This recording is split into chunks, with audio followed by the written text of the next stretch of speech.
فی الملل والنحل، تو یہاں پر بھی انہوں نے ملل اور نحل کا استعمال کیا ہے، ٹھیک ہے۔ تو اب یہ جو اصطلاحات جن کی ہم نے بات کی اور جس پہ ہم نے کہا کہ آپ کے سامنے تھوڑے سے گفتگو کریں گے، اس کی ضرورت مجھے یوں محسوس ہوئی، ایک تو کتابوں کے ٹائٹل کے کچھ اصطلاحات کی وجہ سے، اور کچھ جو ہے وہ ان کتابوں کے اندر مستعمل کچھ الفاظ کی وجہ سے۔ اس کے لیے میں عام طور پر یہ لغوی لحاظ سے تو چلو اس میں اتنا مسئلہ نہیں ہوتا، لیکن اس کی اصطلاحی تعریف میں کہیں 19-20 کا فرق ہوتا ہے، ورنہ عام طور پر اصطلاحی تعریف میں بھی ایک لحاظ سے اتفاق پائے جاتے ہیں۔ اختلاف کہاں ہے؟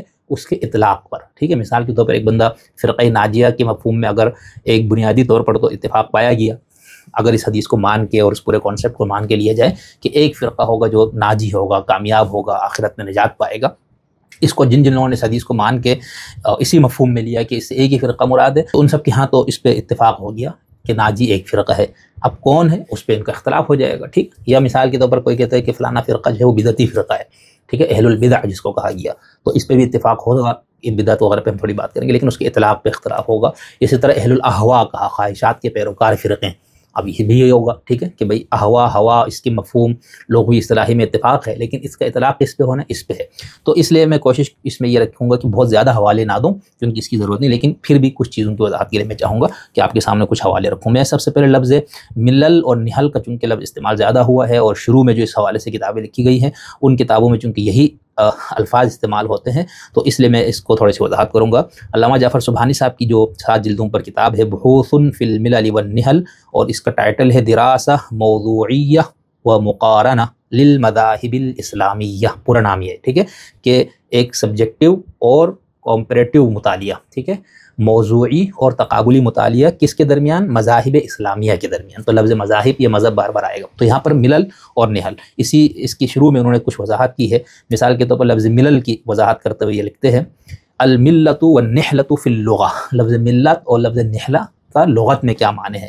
لکھتے ہیں کہ الملہ بمعنی الطریقہ، ملت جو ہے وہ طریقے کو کہا جاتا ہے، والمراد ہنا، اور یہاں پر جب ہم استعمال کر رہے ہیں السنن المأخوذہ والمقتبس من الآخرین، یعنی وہ راستے، وہ متعین قوانین، وہ سنن جو لیے گئے ہیں دوسروں سے۔ وَلِأَجْلِ ذَلِكَ يُضِيفُهُ الْقُرْآنُ إِلَى الرُّسُلِ وَالْأَقْوَامِ، اسی لیے قرآن نے اس کا استعمال کیا ہے رسولوں اور اقوام کی طرف نسبت دے کر۔ مثال کے طور پر ملت ابراہیم حنیفہ، ابراہیم جو کہ حنیف ہے ان کی ملت، یا انی ترکت ملت قوم، جیسے ابراہیم نے خود کہا کہ میں نے اس قوم کی ملت کو ترک کر دیا، ٹھیک ہے۔ وَلَا تُسْتَعْمَلُ مُضَافَةً إِلَى اللَّهِ، اس کا استعمال اللہ کی طرف ہو کر نہیں ہے، یعنی ملت اللہ نہیں ہوگا۔ وَلَا لِأَحَدِ آحاد امتی نبی بل الی نفس النبی، ٹھیک ہے، یعنی خود نبی کی طرف منسوب ہو کر اس کا استعمال ہوگا، جیسے ملت ابراہیم، ملت محمد، ملت اللہ نہیں کہا جائے گا۔ یہ تو ہو گیا لفظ ملت جس کی جمع ہے الملل، فرقوں پہ لکھی جانے والی کتابوں کا ٹائٹل الملل، تو وہ ملت کی جمع۔ نحلہ کیا ہے؟ وہ کہتے ہیں النحلۃ فہی علی ما فی لسان العرب، لسان العرب میں جو نحلہ کی ڈیفینیشن ہے نون ہا لام، ٹھیک ہے، بمعنی الدعوہ، اس کا مطلب ہوتا ہے دعویٰ کرنا، والنسبہ، اور نسبت کسی کی طرف کر دینا یا جوڑ دینا، ٹھیک ہے، بینہا و بین الدین، نہیں، بمعنی الدعوہ، یہ دعویٰ کے معنی میں ہے، والنسبۃ بینہا و بین الدین۔ اب یہ پہلے میں نے ترجمے میں وہ عبارت آگے پڑھ لی تھی، انہوں نے لکھا کہ لسان عرب میں ملت نحلہ کا مطلب ہوتا ہے دعویٰ کرنا، ٹھیک ہے، دعویٰ ہم کہتے ہیں نا، میں نے اس بات کا دعویٰ کیا، اس کا یہ دعویٰ ہے۔ وہ کہتے ہیں دین اور نحلہ میں پھر کیا نسبت ہے، ان کے آپس میں تعلق کیا ہے؟ وہ کہتے ہیں کہ انہا تستعمل فی الباطن کثیراً، لفظ نحلہ جو ہے عام طور پر زیادہ تر اس کا استعمال جو ہے وہ باطل ادیان یا باطل فرقوں کے لیے ہے، جیسے کلمۃ انتحال المبتلین، والمقصود من الکلمتین فی هذا العلم هو الطرق والمناہج العقائدیہ۔ کہتے ہیں ان دونوں کلموں کا، ملت اور نحلہ کا یا ملل اور نحل کا، ہمارے یہاں پر جو استعمال ہے یا اس علم میں جو اس کا استعمال ہے وہ طریقے، وہ میتھڈز عقائد کے، وہ راستے عقائد کے، چاہے وہ حق ہو یا باطل، یعنی اس میں قطع نظر اس کے کہ جن ملل کی بات کی جا رہی ہے وہ حق پر مبنی ملل ہیں یا باطل پر۔ اسی طرح اگر ہم ایک اور کتاب ہے اس کے اندر رشید الخیون صاحب کی ایک کتاب ہے جس کا نام ہے لا اسلام بلا مذاہب وطروس اخر من التراث۔ رشید الخیون صاحب جو ہیں وہ بہت ہی عرب دنیا میں بہت معروف اور مشہور نام ہے، اور انہوں نے عراق کی اسلامی تاریخ، عراق میں پائے جانے والے مذاہب، عراق میں پائے جانے والے مسالک، وہاں کی فکری تحریکات پر بہت زبردست ان کا کام ہے، اور ان کی ایک کتاب ہے جس کا نام یہ ہے، اس کے اندر یہ لکھتے ہیں کہ الملہ ٹھیک ہے، ملل کی جمع ہے نا، تو کہتا ہے الملہ کیا ہے، بمعنی العام الشریعہ والدین، کہتے ہیں اس کا عام معنی شریعت یا دین کے ہے، مثل ما ورد فی القرآن، جیسے قرآن میں ہے ومن یرغب عن ملت ابراہیم، ٹھیک ہے، یا واتبعت ملت آبائی ابراہیم و اسحاق و یعقوب ما کان لنا ان نشرک باللہ من شیء، حضرت یوسف نے کہا تھا کہ میں نے پیروی کی ہے اپنے آبا یعنی ابراہیم، اسحاق اور یعقوب کی ملت کی۔ تو یہ کہتے ہیں کہ وعرف ابو نصر الفارابی، ابو نصر الفارابی جو بہت مشہور فلسفی گزرے ہیں مسلمانوں میں، انہوں نے اس کی تعریف کی ہے، ہی آراء و افعال مقدرۃ مقیدۃ بشرائط، ٹھیک ہے، کہ یہ کچھ افعال اور آراء کا نام ہے جو مقید ہوں کچھ شروط کے ساتھ مشروط، ٹھیک ہے، یرسمها للجمیع رئیسهم الاول، جس کو اس ملت کے پہلے بانی یا رئیس نے اس کو مرسم کیا ہو، اس کو طے کیا ہو تمام لوگوں کے لیے، ٹھیک ہے، یلتمس لأن ینال باستعمالهم لها غرضا له فیہم او بہم محدودا، والجمع ربما کان عشیرہ، تو بہرحال انہوں نے اس کی یہ ڈیفینیشن کی۔ النحلہ کیا ہے، تو اگلا چونکہ اصطلاح النحلہ ہے تو یہاں پر وہ کہتے ہیں کہ نحلہ جو ہے وہ انتہلہ و تنحلہ جیسے عربی میں استعمال ہوتے ہیں، یعنی ادعاہ لنفسہ وہو لغیرہ، کہ اس نے اپنے آپ کے لیے کسی چیز کا دعویٰ کیا، وَنَحَلَهُ الْقَوْلِ كَمَنَعَهُ نَسَبَهُ إِلَيْهِ، ٹھیک ہے، کسی کی طرف کوئی قول یا بات کی نسبت دینا۔ اسی جیسے کہا یہ گیا ہے کہ تطلق علی الذین یدعون الایمان، اس کا اطلاق ان لوگوں پر ہوتا ہے جو کسی حقیقت پر عقیدہ پر ایمان کا دعویٰ کرتے ہیں، وہم علی خلافہ، جبکہ وہ دعویٰ ایمان پر نہیں ہوتے۔ اور قرآن مجید میں بمعنی العطیہ استعمال ہوا، یعنی ایک گفٹ کے معنوں میں ایک جگہ استعمال ہوا ہے جہاں پر اس کا ذکر ہے حق مہر کا، ٹھیک ہے، جو آتوا النساء صدقاتہن نحلۃ، ٹھیک ہے، کہ عورتوں کو ان کا جو مہر ہے وہ خوشی خوشی دو، ٹھیک ہے۔ یہ یہاں پر دین یا لفظ نحلہ یہاں پر اس مفہوم میں نہیں استعمال ہوا جس مفہوم میں علم الفرق کی کتابوں میں، علم الکلام کی کتابوں میں استعمال ہوتا ہے، تو یہاں سے بھی ملت اور نحلہ کا مفہوم واضح ہو گیا، ٹھیک ہے۔ ایک اور لفظ استعمال جو ہوتا ہے الطائفہ، اسی کتاب سے میں پڑھ رہا ہوں، تو وہ کہتا ہے القطعۃ من الشیء، کسی چیز کا ایک ٹکڑا، او الواحد فصاعدا، وہ ایک یا ایک سے زیادہ، وہ بہذا المعنی، اسی مفہوم میں قرآن میں استعمال ہوا ہے، جیسے قالت طائفۃ من اہل الکتاب، اہل کتاب میں سے ایک گروہ نے کہا، سب نے نہیں، یا ولیشہد عذابہما طائفۃ من المؤمنین، سورہ نور میں سزا دیتے وقت مومنین کا ایک طائفہ، وہاں پر تو طائفہ گروہ، ٹھیک ہے، کسی بڑے حصے کا ایک چھوٹا سا ٹکڑا یا حصہ، ٹھیک۔ اچھا یہ ہو گیا رشید الخیون صاحب، انہوں نے طائفہ کا لفظ استعمال کیا کیونکہ ایک حدیث میں طائفہ منصورہ وغیرہ کا لفظ آتا ہے، تو طائفہ بھی گروہ کو ہی کہا جاتا ہے، ٹھیک ہے، اور یہ بھی قرآن مجید میں نہیں، طائفہ کا استعمال، ہاں ٹھیک ہو گیا، طائفہ اس میں آ گیا۔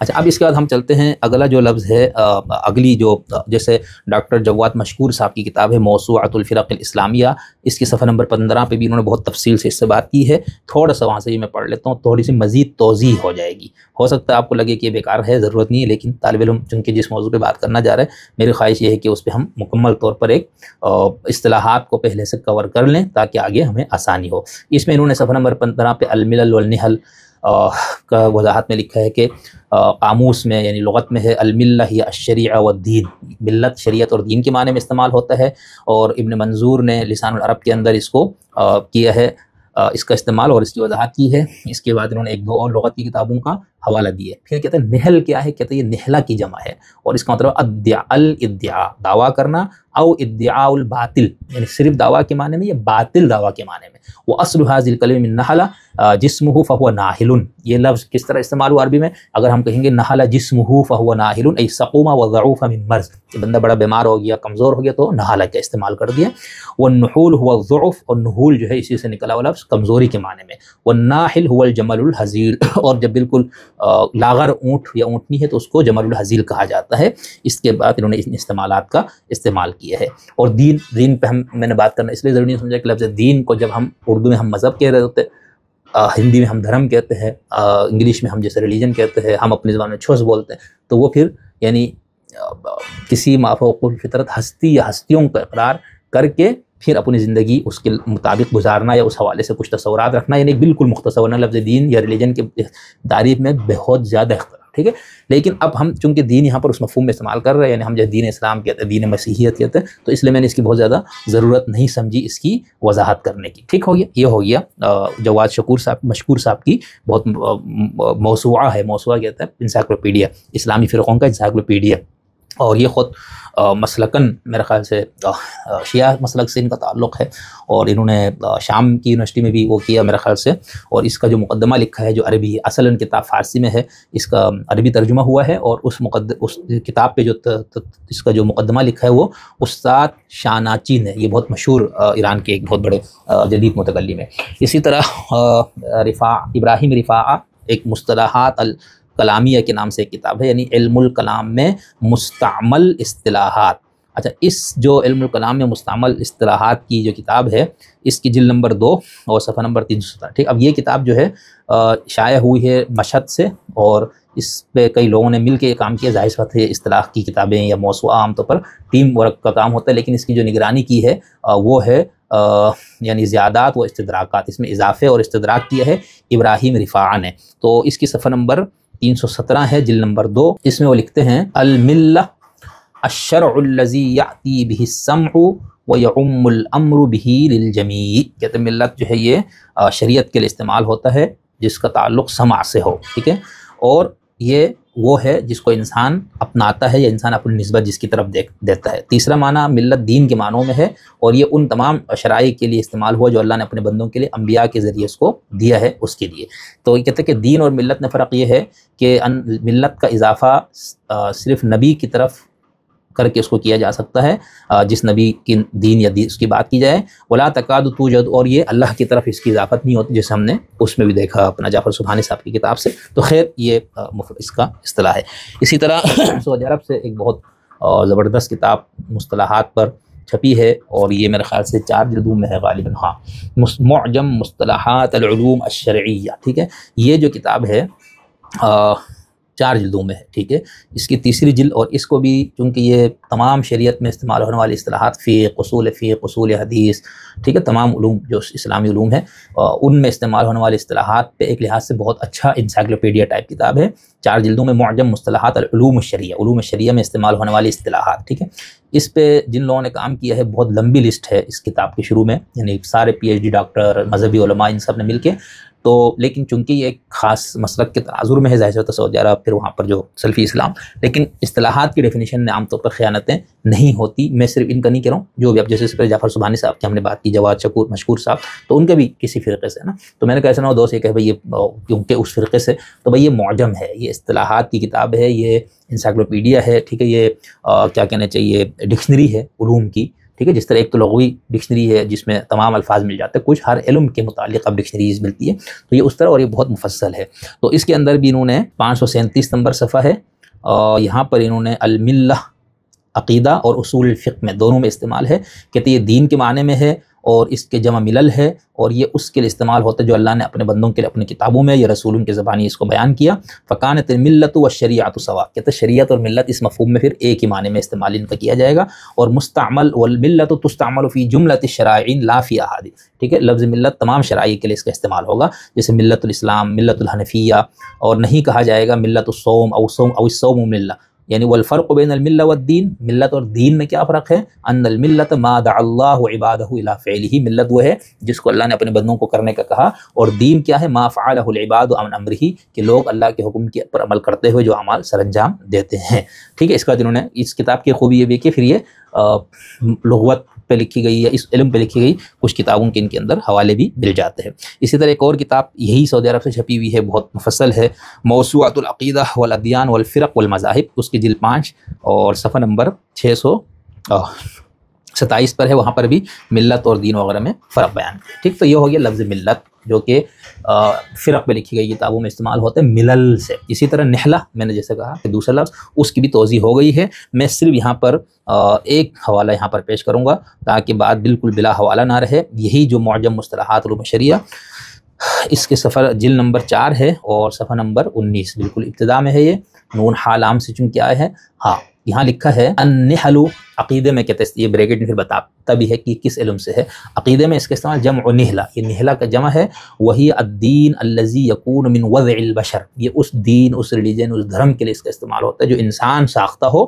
ولم ترد النہلہ فی القرآن المجید بأی معنی یتصل بالدین، اور لفظ نہلہ قرآن میں اس معنی میں استعمال نہیں ہوا کہ اس کا تعلق کسی دینی مفہوم سے ہو، یعنی دین کے معنوں میں، ٹھیک ہے۔ وہ جو میں نے آپ کو گزشتہ تھوڑی دیر پہلے بتایا کہ ایک جگہ استعمال ہوا ہے وہ مہر دینے کے معاملے میں، وہاں پر بطیب خاطر، دل کی خوشی سے کوئی گفٹ دینا، اس مفہوم میں، تو یہاں پر بھی انہوں نے کہا، یا فکر اور دین کے معنی میں قرآن میں استعمال نہیں ہے۔ وقت اصطلاح اہل العلم، اور جو ہمارے اہل علم ہیں انہوں نے اس کو بطور اصطلاح استعمال کیا ہے، علی تسمیۃ الرسالات السماویہ بالملل، جو آسمانی مذاہبی ادیان ہیں ان کو ملت کا لفظ سے استعمال کیا، اصطلاح کو انہوں نے یوں جاری کیا ہے، وہ تسمیۃ الادیان الوضعیہ، اور جو انسان ساختہ مذاہب ہیں ان کے لیے انہوں نے نہل کا لفظ استعمال کیا تھا۔ جب ہم جیسے کسی بھی شہرستانی صاحب کی اور کتابوں میں جب آتے ہیں الملل والنہل، تو اس کا مطلب یہ ہوتا ہے کہ اس میں ان ادیان کا بھی ذکر ہوگا جو آسمانی اور انسان ساختہ، پھر اس کے اندر ذیلی فرقوں کا بھی ذکر ہوگا۔ فالدین الباطل، کہتے ہیں وہ دین جو اخترعہ الناس، جو لوگوں نے خود ہی جس دین کو گڑھ لیا ہو،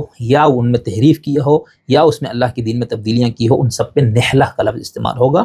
والنہلۃ نتاج افکار البشر، اور نہلہ جو ہے وہ انسانی افکار کے نتائج کا نام ہے، فکر انسان کے نتائج کا نام ہے، اور اجتہادات عقول کا۔ وتنسب الی اشخاص، اور اس کی نسبت اشخاص کی طرف بھی ہوگی، ٹھیک ہے۔ ولیس لہا عصمۃ کا دین، اور نہلہ میں دین کو جس طرح ایک عصمت اور تحفظ حاصل ہے اس میں نہیں ہوتا۔ تو میں نے کہا کہ یہ تھوڑی سی اس کے اوپر بات، نہلہ پر گفتگو ہو چکی ہے، لیکن میں نے کہا دوبارہ اس پہ تھوڑی سی بات آ جائے۔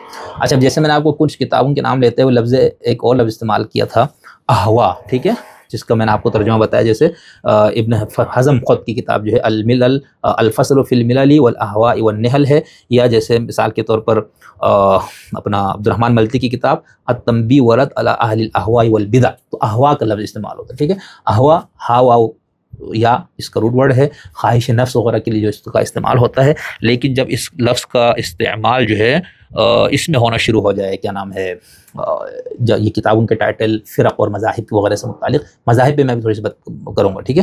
تو اس کے اندر وہ کس مفہوم میں استعمال کرتے ہیں، تو یہ ہے کتاب، ہاں یہی معجم مصطلحات العلوم الشرعیہ، اور اس کی صفحہ نمبر 287، اہل الاحوا، ٹھیک ہے، خواہشات والے۔ تو یہ کہتے ہیں کہ عقیدہ اور فقہ دونوں میں اس کا استعمال ہے۔ کیا ڈیفینیشن ہے بھائی، جب فقہ کی کتابوں میں کسی دوسرے فرقے کے لیے اہل ہوا کہا جائے، الذین یتبعون ما تمیل الیہ نفوسہم، وہ لوگ جو اپنے خواہش نفس کی پیروی کرتے ہیں اور اپنے خواہشات کی، جو کہ دین کے امور سے متفق نہیں ہوتے ان کے خواہشات۔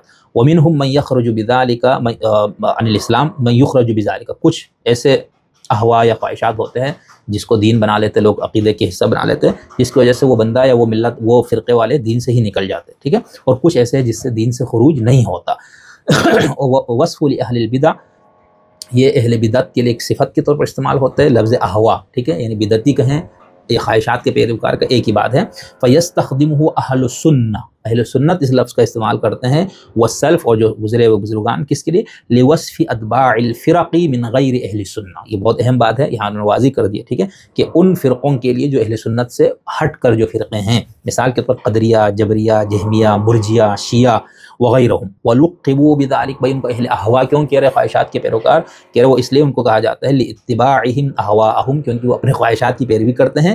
فلم یأخذوا الادلۃ شرعیۃ مأخذ الافتقار الیہ، وہ دینی شریعت کے جو ادلہ ہیں، دلائل ہے، وہ اصل ماخذ سے نہیں لیتے، اور وہ اپنے آراء پر اعتماد کرتے ہیں، پھر وہ شرعی دلیلوں کو اپنے آراء کے مطابق پیش کرتے ہیں، ٹھیک ہے۔ تو یہاں اچھا یہی چیز کوئی اور فرقے والے بھی، جس فرقے کا بھی یہ عقیدہ ہوگا نا کہ ایک ہی فرقہ کامیاب ہے ناجی اور باقی فرقے باطل ہیں، ان سب کا یہی ہوگا، دوسرے فرقوں پر اس کا اطلاق وہ اسی طرح کریں گے۔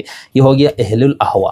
اچھا، تیسرا جو لفظ بہت زیادہ ایک اور لفظ استعمال ہوگا وہ لفظ فرقہ ہے، ٹھیک ہے، لفظ فارق، لفظی معنی تو ٹکڑا، کسی بڑی چیز کا ایک چھوٹا سا حصہ، ٹھیک ہے۔ اب اس کا جو اطلاق ہوتا ہے اس پہ بھی، کیونکہ قرآن مجید میں فرقہ یا تفرقہ کو بہت منفی انداز سے بیان کیا گیا، تو اس کے اندر پھر اختلاف ہے ان اہل علم کا کہ بھئی لفظ فرقے کا اطلاق فرقہ ناجیہ پہ بھی کرنا چاہیے، جو کہ کرنا چاہیے وہ کہتا ہے حدیث کے اندر خود موجود ہے، ٹھیک ہے۔ تو لیکن زیادہ تر اس کا استعمال منفی معنوں میں استعمال ہوا ہے، لیکن ہم یوں کہیں گے کہ فرقہ کا اطلاق ان تمام گروہوں پر کیا جائے گا جن گروہوں کا دوسروں سے عقیدے میں اختلاف ہو، ٹھیک ہے، عقیدے میں اختلاف ہو۔ اور اس کے علاوہ جیسے ڈاکٹر ناصر بن عبداللہ الغفاری کی کتاب مقالات الفرق، اس میں انہوں نے بہت تفصیل سے بات کی ہے۔ محمد احمد الخطیب ان کی کتاب الفرق الاسلامیہ، اس کے اندر انہوں نے تفصیل سے بات کی ہے۔ مصطفیٰ بن محمد مصطفیٰ کی ہے اصول و تاریخ الفرق، اس کے اندر بھی، اور اس کے علاوہ ان سب نے، اسی طرح مراد وہابہ جن کے میں نے ابھی کتاب کا نام لیا، ان کا نہیں لیا، معجم الفلسفی، ٹھیک ہے۔ یہاں سے میں صرف ایک حوالہ پیش کر دیتا ہوں تاکہ یہ بات جو ہے وہ ایک اس کے ساتھ ہو جائے، ٹھیک ہے۔ لفظ فرقے کا اطلاق کہاں پر ہوتا ہے؟ یہ ہے معجم، المعجم الفلسفی، یعنی فلسفیانہ اصطلاحات، ٹھیک ہے۔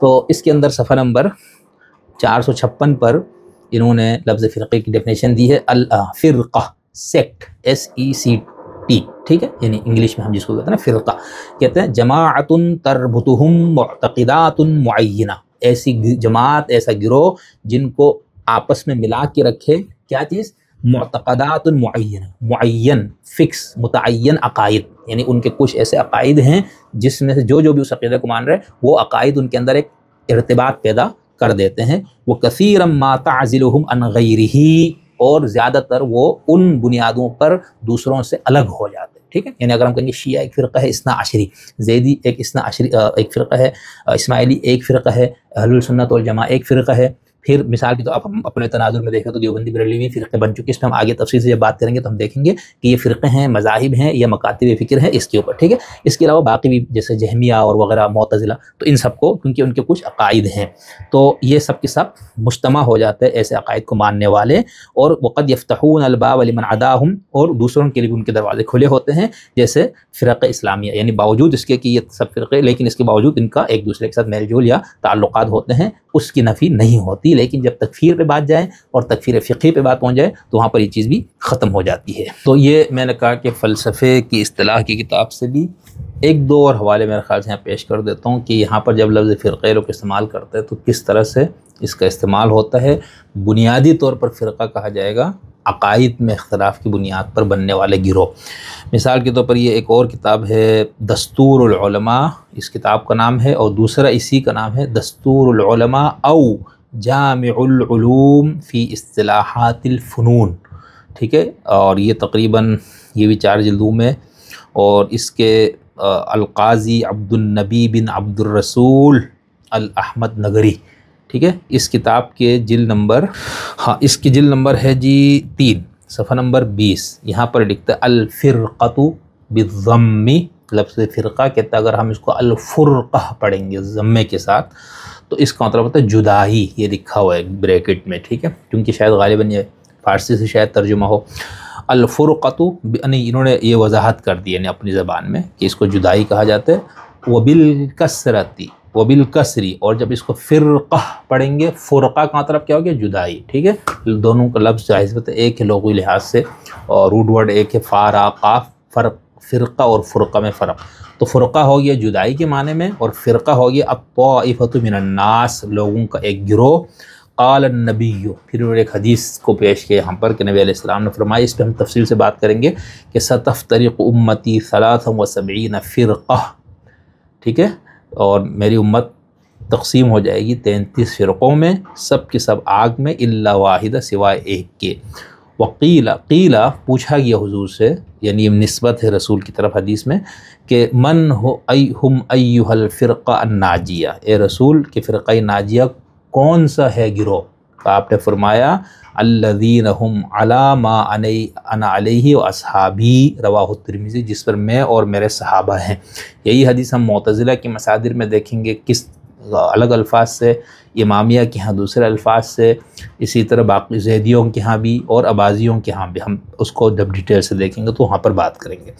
تو آپ نے آپ کا یہ کہنا کلھا فی النار، ای من حیث الاعتقاد الباطل، چونکہ باطل عقیدہ ہے سب کا، 73 میں سے 72 کے عقائد باطل ہیں، تو اس لیے ان کو کہا گیا، اور ایک فرقے کو وہاں پر ناجیہ کہا گیا۔ تو ایک تو یہ استعمال، ایک اور کتاب سے میں آپ کے سامنے پیش کرتا ہوں، پھر اس کا تھوڑی سی وضاحت۔ مثال کے طور پر یہ میرے پاس کتاب ہے،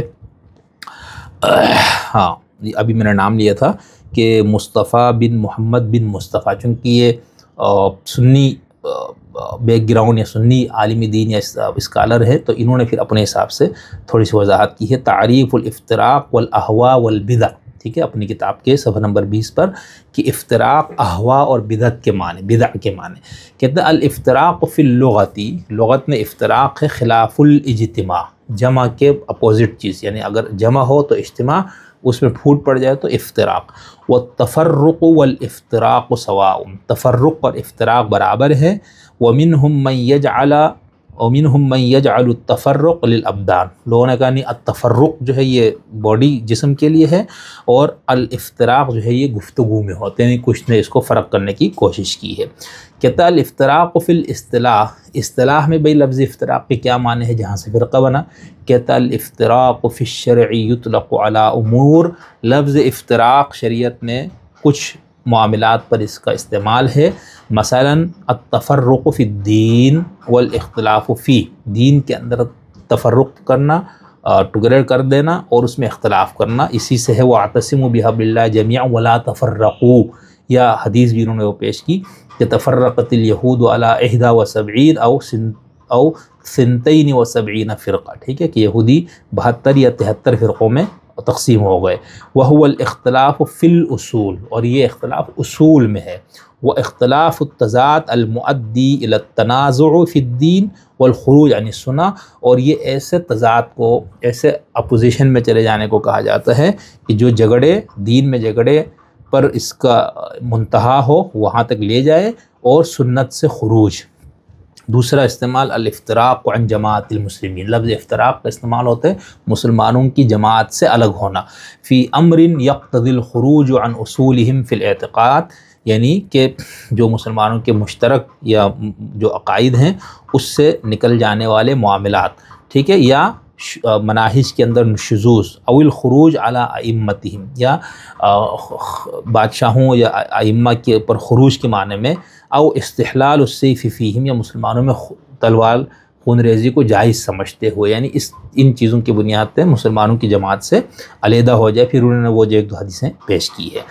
پھر وہ کہتے ہیں کہ بہت سارے مفارقین کا، خارجین کا ذکر ہے، جیسے مفارقون للجماعہ، الخارجون من الطاعہ والخارجون علی الامت بالسیف، ٹھیک ہے، جماعت کو چھوڑنے والے، اطاعت سے نکل جانے والے، اور خروج کرنا امت پر تلوار کے ذریعے، اور لڑنے والے چوتھا تحت رایۃ عمیۃ، کسی ایسے جھنڈے کے نیچے جو بالکل اندھیرے میں ہو. ٹھیک، اچھا، اس کے بعد یہ کہتے ہیں کہ وَكُلُّ هَذِهِ الْأَصْنَافِ، کہہ رہے یہ ساری قسمیں جو 4 قسمیں بتائی، وجدت فی اہل الافتراق والاہواء، یہ پائے جاتے ہیں سب کے سب عناصر اہل افتراق اور اہل اہواء میں، والفرق المتفرقۃ المفارقہ، ٹھیک ہے، اور الگ ہونے والے تمام جماعتوں میں.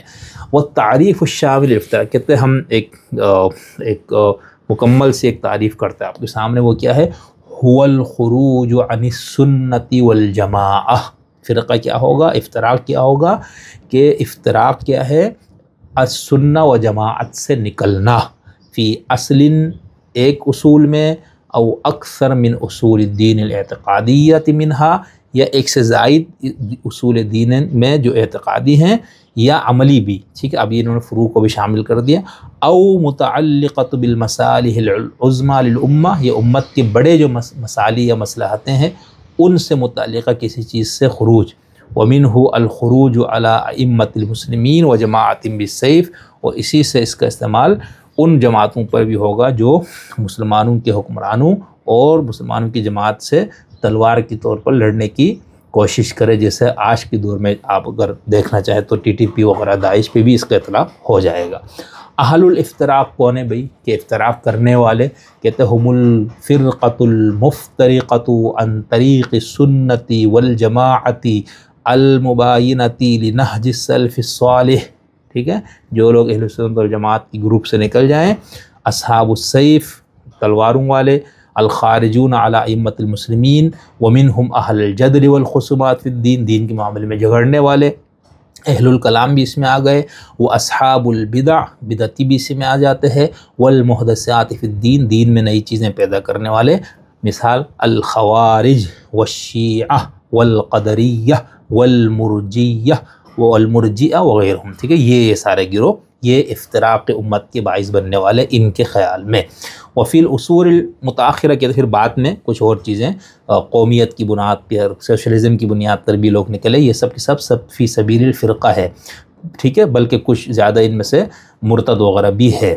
تو اہل الافتراق، اہل الاہواء کلہم اصحاب بدع، یہ سب بدعتی ہے، اعتقادی ہو، قولی ہو، عملی ہو، یا ان میں سے کوئی ایک ہو، یا سب کے سب ہو۔ تو اس پھر آگے انہوں نے شیخ الاسلام ابن تیمیہ کی کتاب سے بھی ایک حوالہ دیا ہے کہ والبدعۃ مقرونۃ بالفرقہ کما ان السنہ مقرونۃ بالجماعہ، کہ تب بدعت جو ہے یہ فرقے سے بالکل ساتھ چیز ہوتی ہے، اور جس طرح سنت جو ہے وہ الجماعہ کے ساتھ، یعنی الجماعہ اہل سنت، فیقال اہل السنہ والجماعہ، اہل السنہ والجماعہ کہا جاتا ہے، جس طرح اہل البدعہ والفرقہ کہا جاتا ہے۔ فالفرقۃ اعظم سمۃ من سمات، فالفرقۃ جدائی جو ہے یہ رکھنے ڈالنا، یہ بہت بڑی صفات میں سے ہے بدعتیوں اور اہل اہواء کی۔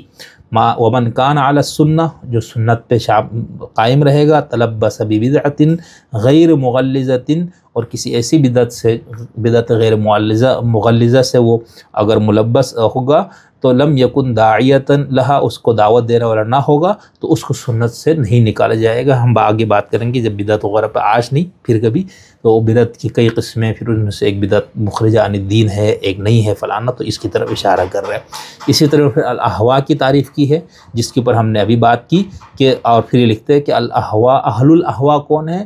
ہم کل من خالف السنہ والجماعہ، جو بھی اہل السنہ والجماعہ سے مخالفت کرے وہ اہل الاہواء ہے، اور اہل البدع کہتے ہیں یہ بھی یہی لوگ۔ تو یہ جو اصطلاح ہے نا لفظ فرقہ، اس کا اطلاق لغوی معنی کیا ہے، پھر اس کا افتراق سے نکلا تو اس کا منفی معنوں میں زیادہ تر اس کا استعمال کیا جاتا ہے۔ پھر آگے انہوں نے اختلاف اور فرقہ، اختلاف اور افتراق وغیرہ میں فرق بھی کیا ہے، اور اس کے اندر انہوں نے یہ بتایا کہ بھئی افتراق جو ہے وہ اختلاف کی سب سے آخری اور شدید ترین شکل ہے، جس کی وجہ سے پھوٹ پڑ جائے، جدائی ہو جائے، الگ سی ایک پارٹی یا جماعت بن جائے، اور اس میں بنیادی چیز اعتقادات، ٹھیک ہے۔ ہم آگے جب مذہب پہ استعمال کریں گے تو وہاں پر آپ کو یہ فرق بھی ہوگا کہ فرقے کا استعمال عام طور پر عقائد سے متعلق جو معاملات ہیں ان پہ اس کا استعمال ہوتا ہے۔ بہت اچھی وضاحت باقی آگے بھی انہوں نے تھوڑی سی کی، میں یہاں پر اس کو چھوڑ دیتا ہوں۔ اچھا، ادھر ایک چیز جو بار بار اس میں بھی آئی، اس سے پہلے میں نے آپ کو جو حوالے دیے اس میں بھی یہ جو بار بار کہا گیا نا، تو اس کی پیچھے بنیادی وجہ وہی حدیث ہے جس کے اندر ہے کہ 72 گمراہ ایک جنتی، ٹھیک ہے، 72 حالکین اور ایک ناجی۔ اب یہ تصور جیسے میں بار بار کہہ رہا ہوں، بھائی جس فرقے کا بھی یہی عقیدہ ہوگا کہ امت میں 73 فرقے اور ان میں سے ایک فرقہ ناجی اور باقی غیر ناجی، ان سب کا اسی طرح کا اطلاق ہوگا، ٹھیک ہے۔ ایک میں آپ کو یہاں پر حوالہ دیتا ہوں تاکہ بات بغیر اس کے نہ ہو۔ یہ ہمارے پاس ایک کتاب ہے الانوار النعمانیہ، ٹھیک ہے، اور اس کی جلد ہے، جلد نمبر 2، ٹھیک، بہت مشہور کتاب ہے، ٹھیک ہے، سید نعمت اللہ الجزائری، ٹھیک ہے، اور یہ 1112 ہجری میں ان کی وفات ہے، اور اس کے اوپر علی القاضی الطباطبائی نے اس کا مقدمہ بھی لکھا ہے، اور اس کی اوپر حاشیے بھی انہوں نے لگائے ہیں۔ مؤسسہ العالمی للمطبوعات بیروت سے کتاب چھپی ہے، جلد نمبر 2 ہے، اور صفحہ نمبر 244 پہ آپ دیکھیں کہ میں صرف یہ بتانے کے لیے کہ جب اس کا تصور یہ ہو کہ ایک فرقہ ناجی اور باقی نہیں، تو یہ جتنے احوا، بدعتی ہونا، گمراہ ہونا، ان سب کو اطلاق پھر کس طرح سے یہ ہوتا ہے۔ اس کے صفحہ نمبر ہے 244، بات یہاں سے شروع ہو رہی ہے صفحہ نمبر 242 سے، نور فی حقیت دین الامامیہ وانہ یجب اتباعہ دون غیرہ۔ اچھا، ہم نے وہ ایک زیدی عالم کی بھی کتاب تھی، اس کا حوالہ میں نے رکھا تھا لیکن وہ پیش کرنا نہیں ہوا، تو اس کے اندر انہوں نے لکھا ہے کہ لفظ دین کا اطلاق جو ہے نا وہ فرقوں پہ نہیں کیا جائے گا، یعنی یہ نہیں کہا جائے گا دین الامامیہ، دین اہل السنہ، دین المرجیہ، وہ کہتے ہیں وہ طائفہ، فرقہ کہا جائے گا، فرقۃ المعتزلہ، فرقۃ الشیعہ کہا جائے گا، ٹھیک۔ لیکن اس لفظ کے استعمال میں کچھ کنفیوژن یا کچھ ایک دوسرے سے مترادف بھی استعمال، اب جہاں پر جیسے نعمت اللہ صاحب نے لکھا ہے کہ ایک اور نور کا بیان کس چیز کی، امامیہ کے دین کی حقیقت حقیت میں اس کے حق پر ہونے. تو یہاں پر انہوں نے امامیہ کے ساتھ لفظ دین، وہ ہمارے یہاں کچھ لوگ کہتے ہیں بھئی یہ شیعہ سنی اختلافات وغیرہ کو آپ لوگ ہلکا کرنے کی کوشش کرتے ہیں کہ یہ فروعی ہے فلانا ہے، سمجھنے کا اختلاف. وہ کہتے ہیں نہیں، یہ دو الگ الگ دین کا نام ہے. اس پہ کچھ مضامین آگے کہیں ہوا تو میں آپ کو پیش کروں گا. تو نعمت اللہ جزائری کہتے ہیں کہ ایک روشنی اور یعنی انوار، جمع کتاب کا نام ہے نا الانوار النعمانی، نعمانی کی روشنیاں، کرنیں. تو ان میں سے ایک کرن کیا ہے؟ دین امامیہ کی حق ہونے پر اور وہی واجب الاتباع ہونے پر.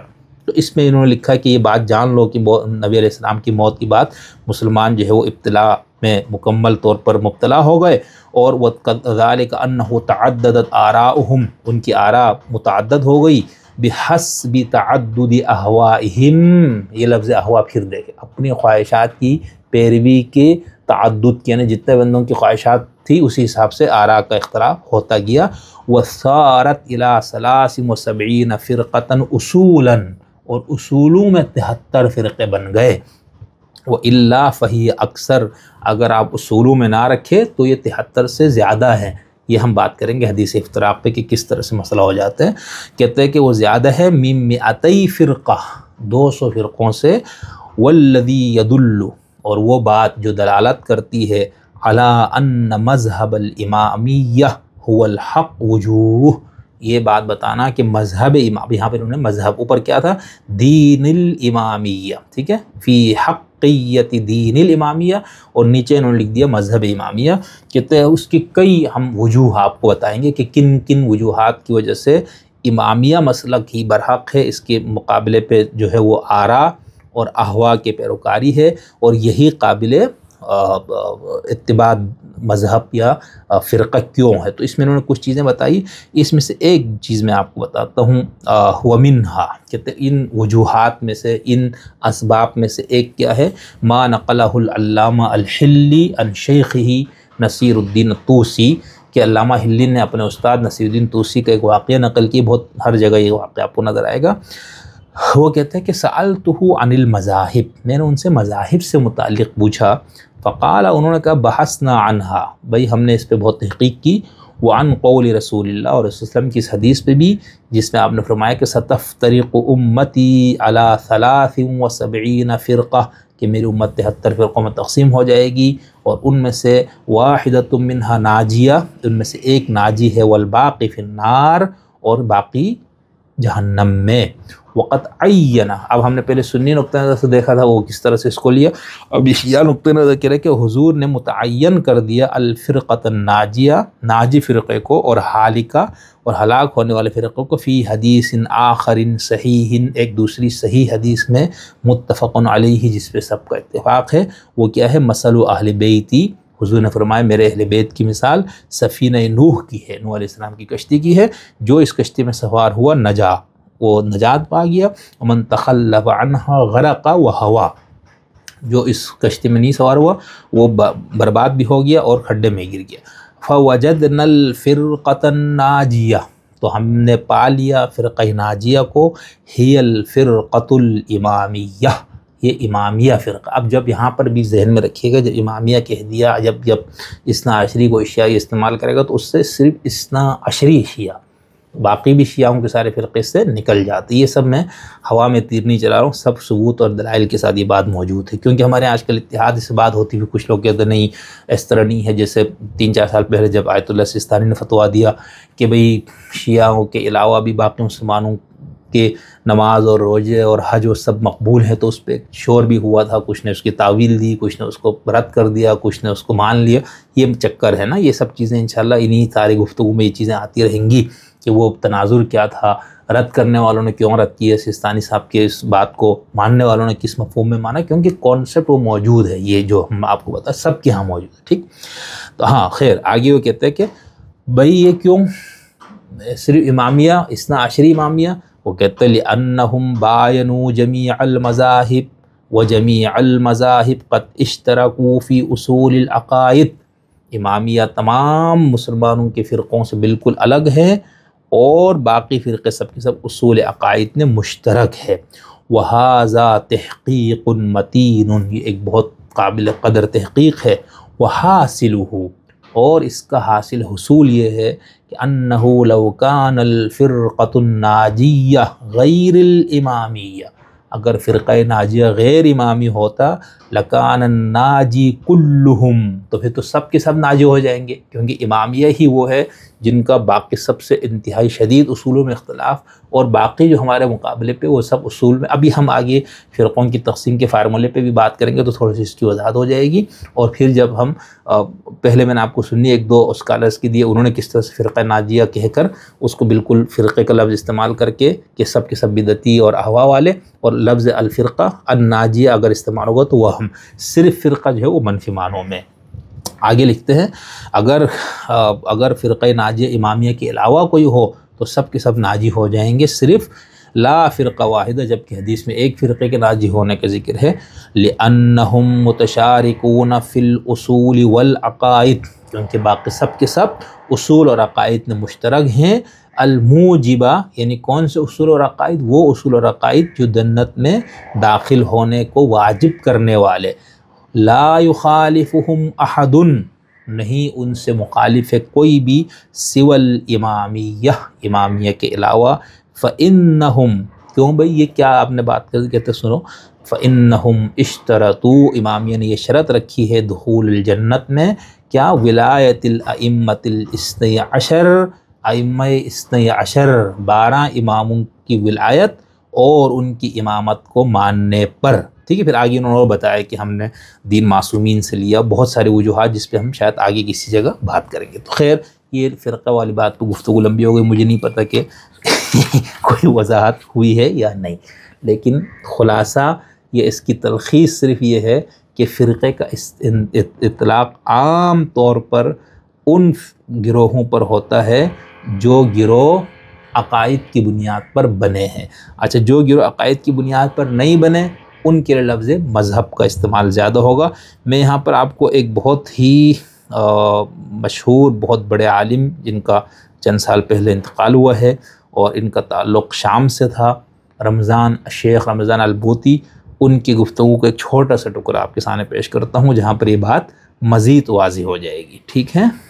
یہ ویڈیو میں چلاتا ہوں، اس کا مفہوم بھی بتاتا ہوں، یہ مختصر ہے اس لیے میں نے اس کو یہاں پر رکھا ہے۔ یہ ہے یوٹیوب پہ، یہ مختصر ہے، میں سناتا ہوں۔ اور شیخ رمضان البوطی، مرحبا بكم إلى حلقة جديدة من برنامجكم مع البوطي في قضايا الساعة. حلقتنا لهذا اليوم بعنوان الإسلام والفرق الإسلامية قديما وحديثا. کہتے ہیں ہم آج یعنی اینکر کہہ رہے ہیں آج ہم جس موضوع پر گفتگو کر رہے ہیں بوطی کے ساتھ وہ ہے اسلامی فرقے اور مذاہب قدیم اور جدید۔ في مستهل لقائنا هذا يسعدنا أن نرحب بفضيلة الشيخ الدكتور محمد سعيد رمضان البوطي رئيس اتحاد علماء بلاد الشام. مرحبا. ٹھیک ہے، علماء شام کے علماء کی جو ایک گروہ ہے اس کے سربراہ ہے اور شام سے ان کا تعلق تھا۔ فضيلة الشيخ يا مرحبا، اهلا وسهلا. لا شك فضيلة الشيخ هذا واحد من الموضوعات ايضا التي تلامس جوهر القضايا التي نعيشها في عصرنا هذا في مسائل الاسلام ومؤثرة من قضايا حساسة تتعلق ببعض الفرق الاسلامية وموقف الاسلام من هذه الفرق.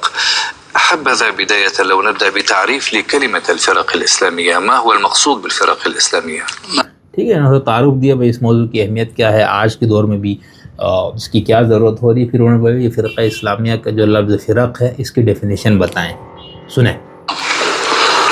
كلمة الفرق طبعا كما تعلمون جمع فرقة، لفظ فرق جو ہے وہ فرقے کی جمع کی شکل ہے، واحد تثنیہ جمع عربی میں ہوتا ہے، باقی زبانوں میں واحد تثنیہ واحد جمع، تو کہہ رہے ہیں کہ یہ فرق جو ہے نا یہ فرقے کی جمع ہے۔ تعني الجزء الذي يقتطع من مجموعة، ٹھیک ہے، کسی مجموعے سے ٹوٹا ہوا یا الگ ہوا والا ٹکڑا، لغوی معنی شعب كامل أمي، نعم، دولي، الذي يفصل هذه الفئة عن مجموعها نظرة تتميز بها في أمور المعتقد. اور یہ جو فرقہ یا یہ گروہ جو عوام لوگوں کا ایک بن گیا باقیوں سے ہٹ کر، یہ اعتقادی بنیاد پر، نعم، هذه الفئة عندما تتميز عن بقية الأفراد الشعب أو الدولة أو الأمة تتميز عنها بمسألة تتعلق بالعقيدة يعبر عنها بكلمة فرقة. ٹھیک کہ جب وہ گروہ دوسرے گروہوں سے عقائد کے معاملے میں جدا ہو جائے تو اس کو فرقہ کہا جائے گا. أما لو اختلفت عن الفئات الأخرى في مسألة تتعلق بالأحكام الفقهية السلوكية، کہتے لیکن اگر کوئی گروہ احکام فقہی یعنی عملی جو ہم جس کو فروعات کہتے ہیں اس کی بنیاد پہ بھی تو بھئی تقسیمات ہیں نا، حنفی، شافعی، مالکی، خود کئی مجتہدین، ان سب کا اپنا اپنا نقطہ نظر، اختلافات تو ادھر بھی ہے. تو وہ کہتے ہیں ان اختلافات کی بنیاد پر بننے والے گروہ کو کیا کہا جائے گا؟ العبادات، المعاملات، العقود. فعندئذ لا تسمى هذه الفئة فرقة، تسمى مذهب. تو کہہ رہے اس وقت اس کو فرقہ نہیں مذہب کہا جائے. ابھی مذہب پہ میں ڈیفینیشن کرنے والا ہوں، اس کی فوری بات ٹھیک ہو گیا، یہ ذہن میں رکھیے گا. نعم. فهنالك مذهب وهنالك فرقة. کہتے ہیں یہاں پر ایک لفظ فرقہ ہے، ایک لفظ مذہب ہے. المذهب في التاريخ الإسلامي الفئة المقتطعة من مجموعة الناس. کہتے ہیں ہم تاریخ اسلام میں مذہب اس گروہ کو یا اس طائفہ کو یا اس جماعت کو کہیں گے جو دوسروں سے جدا ہو جائے. کس بنیاد پہ؟ ترى اجتهادا معينا في بعض امور الشريعه. ٹھیک ہے، فقہی کچھ معاملات میں جو دوسروں سے الگ راستہ اختیار کرے یا اپنے فقہی اجتہادات پیش کیا کرے. فاما اذا كانت لها رؤيه في امور العقيده فهي فرقه. لیکن جب وہی اختلاف عقائد کے معاملے میں ہو جائے تو وہ فرقہ ہے. نعم. إذن المذاهب تختلف فيما بينها ببعض الجوانب ولكن ليست هناك اختلافات لنقول في العقيدة، بينما إن كانت هناك بعض التميزات في العقيدة فهنا تصبح فرقة. ٹھیک ہے، تو اب اینکر نے بھی کہا اچھا اس کے اختلاف کی بات سے ہمیں سمجھ میں آئی کہ اگر وہ اختلافات عقائد میں ہو تو اس کو فرقہ کہا جائے گا، ورنہ نہیں. تو انہوں نے کہا ایسا ہی. ٹھیک، اب یہ ہو گیا لفظ فرقہ، اور اسی سے افتراق، اسی سے فرقہ ناجیہ، فرقہ حالکیہ وغیرہ، حالکہ وغیرہ سب کا. اگلا لفظ ہے مذہب. اچھا، اب مذہب کو جو لفظ یہ بھی عربی زبان سے ہے. ٹھیک ہے، اس کے لیے میں مثال کے طور پر آپ کو پہلے ایک دو حوالے پیش کرتا ہوں. سب سے پہلے ابراہیم رفاعہ کی معجم المصطلحات الکلامیہ. ٹھیک ہے، معجم المصطلحات الکلامیہ، کتاب سے جلد نمبر 2 اور صفحہ نمبر 275، مشہد سے کتاب چھپی ہے. اس کے اندر کہتا ہے المذہب. کہتا ہے لفظ مذہب کیا ہے؟ المراد بقولنا مذہب، جب ہم لفظ مذہب استعمال کرتے ہیں هو الاعتقاد، یہ عقیدے کے معنی میں. اچھا، یہ یہاں پر بھی یہ لفظ عقیدہ مذہب جو ہو، بوتی صاحب نے یا اور بھی لوگوں نے کہا نا کہ مذہب فقہی، لیکن یہ بھی مشترک استعمال ہو گیا. ٹھیک ہے، ہمارے ہیں جیسے مثال کے طور پر اگر ہم مصر کے گزشتہ اسی صدی کے ایک بہت بڑے عالم فقیہ کی کتاب، ٹھیک ہے، مثال کے طور پر ابو زہرہ بہت مشہور، ٹھیک ہے، تو پاکستان میں بھی رہ کے گئے، تو ان کی کتاب کا نام ہے المذاہب الاسلامی ہے. ٹھیک ہے، تو اس میں انہوں نے سارے اعتقادی فرقے وغیرہ کا ذکر کیا. تو لفظ مذہب کا ایک جو بوتی صاحب نے فرق کیا، یہ اب یہ ایک دو اور حوالوں سے، لیکن یہ بھی اس طرح سے استعمال ہو رہا ہے یا ہو چکا ہے کہ مذہب کا لفظ بھی عقیدے کے اختلاف پر بولا جائے، لیکن عام طور پر فرق کرنے کے لیے اس کو الگ کیا جائے گا. تو انہوں نے کہا کہ یہ اس کے اوپر اعتقاد یستمر علیہ صاحبہ علی جہت التدین، یعنی ایسے اعتقاد جس کے اوپر اس عقیدہ والا وہ چلے بطور اس کو دین اختیار کر کے. ٹھیک، ہاں بس یہ میں یہاں پر اس کو چھوڑ دیتا ہوں. انہوں نے بہت مختصر لفظ مذہب کی وضاحت کی. اس سے تھوڑی سی تفصیل اور وضاحت کے ساتھ جو لفظ مذہب کی وضاحت ہو جائے گی وہ ہم استعمال کریں گے معجم مصطلحات العلوم الشریعہ، جس کو میں نے ابھی آپ کو بتایا کہ یہ بہت ہی ضخیم اور کئی لوگوں نے مل کر اس کو کام کیا ہے. اس کی جلد نمبر 3، ٹھیک ہے، اور صفحہ نمبر ہے 408، سعودی عرب سے چھپی ہے. میں نے جیسے کہا کہ اصطلاحات پر اگر آپ کو ایسی کتاب جو بہت مفصل چاہیے وہ تو یہ ہے. ہاں، اس میں لکھتا ہے المذہب. لفظ مذہب کیا ہے بھائی؟ کہ بریکٹ میں لکھا العقیدہ، یعنی عقیدے میں اس کا استعمال. الطریقۃ والمعتقد الذی یذهب الیہ صاحبہ، وہ راستہ یا وہ عقیدہ جس کے اوپر اس عقیدے کے ماننے والا چلتا ہے اور اسی سے وہ اپنے دین کے تمام وہ چیزیں لیتا ہے، وَهُوَ مجموعۃ من الآراء والنظریات العلمیہ، یہ نظریات، مختلف علمی نظریات اور آراء کا مجموعہ ہوتا ہے، ارتبط بعضها ببعض ارتباطا، اور یہ آپس میں ایک دوسرے سے اس طرح سے مربوط ہوتے ہیں کہ وہ ایک ہی اس میں آ جاتے ہیں، ایک فکر یا ایک مدرسہ، تو ہم مدرسۃ الفکر، ٹھیک ہے، وہ مکتبہ فکر وغیرہ کے معنی میں۔ ہاں، وَمِنْهُ المذاہب الفقہیہ والعقدیہ، اسی سے فقہی اور عقائدی مسالک یا مذاہب ہیں، اور الادبیہ والعلمیہ، ادب کے اندر بھی ہم کہیں گے مذاہب، علم میں کے اندر، فلسفے کے اندر، جیسے مذہب الحنفی، ٹھیک ہے، ہم حنفی مذہب جب کہیں گے، وَهَذَا الْمُصْلِحُ وَالسَّائِدُ فِي كُتُبِ الْفِقْہ، کہتے یہ کتب فقہ میں موجود ہے، وَأَمَّا الْمَذَاهِبْ الْفِكْرِيَّةَ الْمُعَاصِرَةَ، کہتے اور جب کہ ہم مذاہب جو جدید یا معاصر جو فکری تحریکات ہیں، مذاہب ہے جیسے علمانی یا سیکولرزم وغیرہ، کہتے یہ استعمال ہوتے ہیں عقائد کی کتابوں میں، ٹھیک۔ اب یہاں پر بھی انہوں نے اس کو مشترک کر دیا، ٹھیک ہے۔ ایک تو ذہن میں رکھیے گا کہ لفظ فرقہ یا لفظ مذہب کا جب استعمال یہ لوگ کرتے ہیں عربی زبان میں، تو عام طور پر علماء اب اس کو زیادہ فرق شاید کرنا شروع کیا، کیونکہ کنفیوژن زیادہ ہوتی ہے کہ فرقہ جو ہے وہ اعتقاد کی بنیاد پر بننے والے گروہ ہو جائیں گے، اور مذہب جو ہے وہ فروعی معاملات پر۔ لیکن بہت ساری کتابوں کے ٹائٹل میں آپ کو یہ ایک دوسرے سے مترادف بھی اس کا استعمال مل جائے گا، ٹھیک۔ عربی زبان میں جس میں آپ کا مذہب، ٹھیک ہے، جانے کا راستہ یا جانے کی جگہ، ٹھیک۔ تو مثال ہم کہیں گے مذہب جعفری، امام جعفر صادق کے نام پہ یا ان کے آراء کو لے کر بننے والا۔ یہاں پر آراء میں نے شیعہ کانسیپٹ آف امامت سے استعمال نہیں کیا، ٹھیک ہے، وہ دوسرا ہو جائے گا، لیکن ایک عام مفہوم میں، یا مذہب حنفی، مذہب شافعی، ایک تو یہ استعمال ہوگا۔ دین الحنفی، دین المالکی نہیں، ٹھیک ہے، یا فرقۃ الحنفی یا فرقۃ وہ نہیں استعمال کیا جائے گا عام طور پر، یہ تھوڑا سا فرق رکھا گیا۔ ایک تو یہ فرق ہو گیا کہ عقیدے کی بنیاد پر بننے والا گروہ فرقہ، اور فقہی یا فروعی معاملات پر بننے والا گروہ مذہب۔ لیکن میں بار بار پتہ نہیں لوگوں کو لگے گا میں تکرار کر رہا ہوں، یہ مترادف بھی استعمال کیا گیا ہے، ٹھیک۔ ایک اور چیز، ایک ہمارے ہاں آج کل نہیں، یہ کافی پرانی بات ہے، لیکن شاید لوگوں کو یہ چیز جو ہے وہ اس طرح سے سامنے شاید نہیں آئی، طالب علم نے چونکہ اس موضوع پہ خاص ایک کتاب بھی لکھی، تحقیق وغیرہ، پولیٹیکل اسلام وغیرہ، تو ہمارے ہاں اردو زبان میں آپ نے دیکھا ہوگا کہ ہمارے ایک بہت یہ بات فیشن کے طور پر بھی ہو گئی ہے، اور ڈاکٹر اسرار نے اس کو بہت بیان کیا، باقیوں نے، کہ بھئی اسلام دین ہے، مذہب نہیں ہے۔ تو یہ جو دین اور مذہب کا فرق، ایک تو یہ ہو گیا جو میں نے آپ کو بتایا، ٹھیک، کہ عربی میں دین سماوی یا انسانوں کے بنائے ہوئے پورے ایک نظام کو، اور پھر اس کے اندر سے جو گروہ ہوگا اس کے اوپر فرقہ، طائفہ، مذہب وغیرہ کا استعمال ہوگا۔ وہاں پر یہ فرق نہیں ہے جو ہمارے ہاں کرتے ہیں نا، ہم یہ کہتے ہیں کہ اسلام دین ہے، مذہب نہیں ہے۔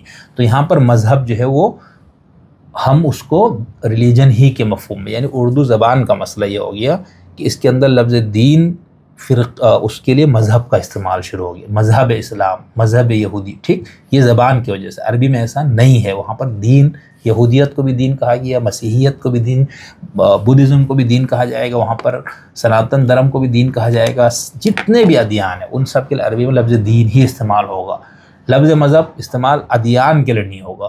ایک تو وہ فرق، دوسرا ہے ہمارے ہاں جو فرق کیا جاتا ہے وہ پولیٹیکل اسلام والوں نے خاص طور پر کیا۔ ان کا یہ کہنا ہے، اس کا خلاصہ، کہ بھئی دین تو پورے ایک نظام کا نام ہے، ٹھیک ہے، سیاسی، معاشی، عسکری، پورا ایک سسٹم دیتا ہے، ملک کو سسٹم چلانا، نظام کی جو بات، چونکہ اسلام نظام ہے تو یہ دھرم یا مذہب نہیں ہے، یہ دین ہے۔ یہ فرق ہے، اس کا عربی لینگویج اور لغت سے اس کا کوئی تعلق نہیں ہے۔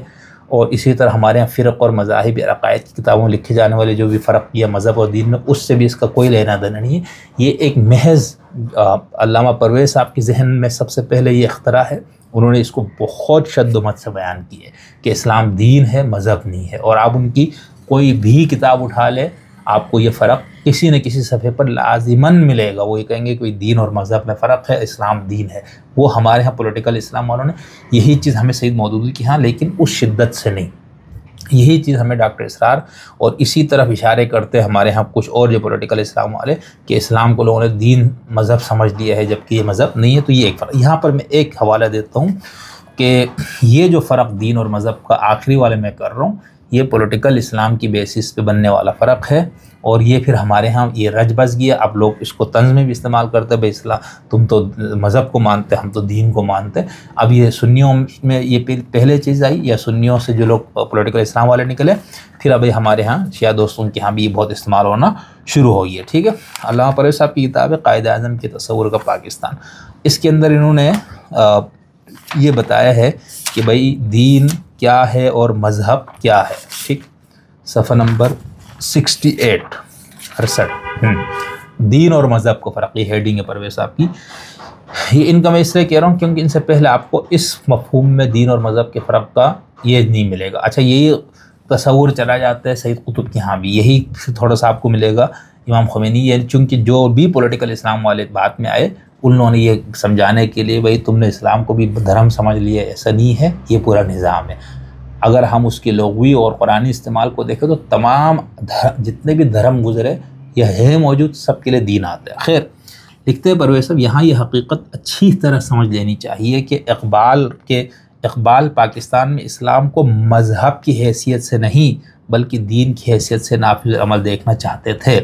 مذہب جسے عام طور پر ریلیجن کہہ کر پکارا جاتا ہے خدا اور بندے کے درمیان ایک پرائیویٹ تعلق کا نام ہے جسے انسان کی تمدنی، عمرانی، سیاسی، معاشی زندگی سے کچھ واسطہ نہیں.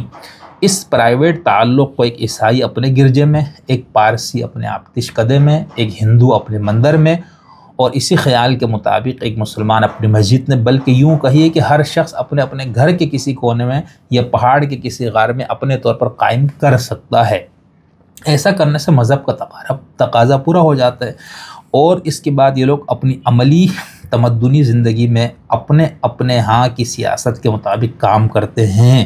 یہ تو ہے مذہب کا تصور. لیکن اس کے برعکس دین خدا اور بندے کے درمیان کسی پرائیویٹ کا تعلق کا نام نہیں بلکہ ایک زندگی کا ضابطہ اور نظام حیات ہے جو انسانوں کی انفرادی اور اجتماعی زندگی کے تمام گوشوں کو محیط ہے. ٹھیک ہے. یہ فرق آپ کو علامہ صاحب کی ہر کتاب پہ ہر مضمون میں آپ کو عام طور پر یہ ملے گا، اور سب سے زیادہ شدت سے اس فرق کو انہوں نے بیان کیا. اس کا پس منظر میں نے آپ کو بتا دیا. اچھا اب اسی طرح کا ایک خطبہ انہوں نے اپنی اسی کتاب میں، اور جو علامہ اقبال قائد اعظم کے خطبات کے اوپر کتابیں ہیں اس میں آپ کو یہ مل جائے گا. علامہ قائد اعظم سے ایک سوال ہوا کہ مذہب اور مذہبی حکومت کے لوازم کیا ہیں قائد اعظم سے. ٹھیک ہے. محمد علی جناح سے. انہوں نے جواب دیا کہ جب میں انگریزی میں مذہب یعنی ریلیجن کا لفظ سنتا ہوں تو اس زبان اور محاورے کے مطابق لا محالہ میرا ذہن خدا اور بندے کے باہمی پرائیویٹ تعلق کی طرف منتقل ہو جاتا ہے. لیکن میں خوب جانتا ہوں کہ اسلام اور مسلمانوں کے نزدیک مذہب کا یہ محدود اور مقید مفہوم یا تصور نہیں. میں نہ کوئی مولوی ہوں نہ ملا، نہ مجھے دینیات میں مہارت کا دعویٰ ہے. البتہ میں نے قرآن مجید اور قوانین اسلام کے مطالعے کی اپنی طور پر کوشش کی ہے. اس عظیم الشان کتاب کی تعلیمات میں انسانی زندگی کے ہر باب کے متعلق ہدایات موجود ہیں. زندگی کا روحانی پہلو ہو یا معاشرتی، سیاسی ہو یا معاشی، غرضے کی کوئی شعبہ ایسا نہیں جو قرآنی تعلیمات کی احاطے سے باہر ہو. قرآن کی اصولی ہدایات اور طریقہ کار نہ صرف مسلمانوں کے لیے بہترین ہے بلکہ اسلامی حکومت میں غیر مسلموں کے لیے حسن سلوک اور آئینی حقوق کا جو حصہ ہے اس سے بہتر کا تصور ناممکن ہے. تو یہاں پر جو بات آپ کو بتانا چاہ رہا تھا کہ یہ جو آخر میں ہم آپ کو بتانا چاہ رہے ہیں کہ دین اور مذہب میں ہمارے یہاں فرق کیا گیا وہ کس مفہوم میں ہے اور اس کا پس منظر کیا. ٹھیک ہے. قرآن میں جیسے میں نے کہا سب مذاہب کے لیے لیظہرہ علی الدین لکم دینکم ولی دین. ٹھیک ہے. فی دین الملک، بادشاہ کا دین یا اس کا جو قانون وہاں نافذ تھا. تو قرآن میں دین ادیان کے لیے بھی اور انسان کے بنائے ہوئے قوانین کے لیے بھی استعمال ہوا. ٹھیک. لفظ مذہب قرآن میں استعمال ہی نہیں ہوا. ٹھیک. یہ زبان عربی میں پھر لغوی لحاظ سے لے کر بعد میں جب استعمال ہوا تو عام طور پر اس کا اطلاق فقہی اختلاف کی بنیاد پر بننے والے گروہوں پر ہو گیا، لیکن کچھ کتابوں میں اس کو عقیدے کی بنیاد پر بننے والے گروہوں کے لیے بھی استعمال کیا گیا، یعنی فرقہ اور مذہب دونوں. ٹھیک. اچھا اسی طرح ایک اور اصطلاح ہے امت. ٹھیک ہے، اس کے اوپر بہت زیادہ وضاحت کی ضرورت نہیں ہے کہ امت کسے کہا جاتا ہے، لیکن اس میں ایک چیز جس کو ہم اپنی اس گفتگو میں آگے رکھیں گے وہ ہے امت کی دو قسمیں کی جاتی ہیں عام طور پر، ایک امت اجابہ، ایک امت دعویٰ۔ یعنی حضور صلی اللہ علیہ وسلم کی بات، چونکہ مسلمانوں کا عقیدہ یہ کہ آپ کو تمام انسانوں کی طرف بھیجا گیا ہے، نبوت کا خاتمہ ہوا ہے، پھر کسی نبی نے نہیں آنا، تو حضور پھر تمام انسانیت کا نبی ہے، یہ مسلمانوں کا اجتماعی عقیدہ۔ تو اس میں پھر وہ کہتے ہیں بھائی جب سب کے نبی ہے تو جو پھر سارے لوگ آپ کی امتی ہو گئے، آپ کی بعد آنے والے، تو اس کا فرق وہ کرتے ہیں کہ امت اجابہ یعنی وہ لوگ جو آپ کی دعوت کو قبول کر کے آپ کے دین پر آ گئے، وہ ہے جنہوں نے جواب دیا، وہ امت۔ اور جو ابھی تک دین میں داخل نہیں ہوئے، جن تک پیغام نہیں پہنچا یا جن کو اسلام کی طرف لانا ہے باقی انسانوں کو، وہ بھی امت محمدیہ میں شمار ہے، لیکن ان کو امت دعویٰ کہا جائے گا، یعنی وہ لوگ جن کو دعوت دے کر امت نے محمدیہ میں یا امت اجابت میں شامل کرنا ہے۔ ٹھیک ہو گیا؟ تو یہ کچھ ایک اصطلاحات جس کا ہم استعمال کریں گے، یا اس کتاب میں یا اس گفتگو میں آگے استعمال ہوگا، ان میں سے ایک۔ اچھا، ایک اور اصطلاح ہے جس کو ہم بہت زیادہ استعمال ہم کرتے ہیں ہمارے ہاں، وہ ہے لفظ عقیدہ۔ ٹھیک ہے، اس پہ تھوڑی سی بات کر لیتا ہوں، پھر ہم آگے چلتے ہیں۔ عقیدہ، ٹھیک ہے، میں اس کو پھر وہی سے لا رہا ہوں معجم المصطلحات العلوم الشرعیہ کتاب سے، جس کے جلد نمبر 3 اور صفحہ نمبر ہے 54۔ العقیدہ، عقیدہ کیا ہے بھائی؟ الایمان، ایمان، قرآن میں عقیدہ کا لفظ استعمال نہیں ہوا، ایمان کا استعمال، تو عقیدہ اور ایمان ان کے ہاں مترادف ہو گیا۔ والیقین الجازم، اور ایسا پختہ یقین کہ لا یتطرق الیہ شک لدى معتقدہ بوجہ من الوجوہ، ایسا پختہ یقین کہ جس بندے کو جس چیز پر ایسا عقیدہ ہو، یقین ہو، اس میں کوئی شک کا گزر نہ ہو کسی بھی وجہ سے، یعنی جو بھی اس کا مشاہدہ ہو، اس کا علمی ایسا شعوری طور پر اس کا اپنایا ہو، جو بھی ہو، تو کہ اس میں شک کا گزر نہ ہو۔ ٹھیک ہے، مأخوذۃ من عقد القلب الجازم، یہ لفظ یہاں سے لیا گیا ہے۔ ٹھیک ہے، سواء اکان ھذا الاعتقاد حقا ام باطلا، چاہے وہ اعتقاد حق ہو یا باطل ہو، دونوں پہ اس کا استعمال ہوگا۔ اور عقیدہ معنی خاص میں، خاص اس کا جو یہ تو ہوگی، عام اس کا معنی کہتے ہیں، اس کا یہ مخصوص ہے عقیدہ اسلامیہ سے، اور وہ کیا ہے؟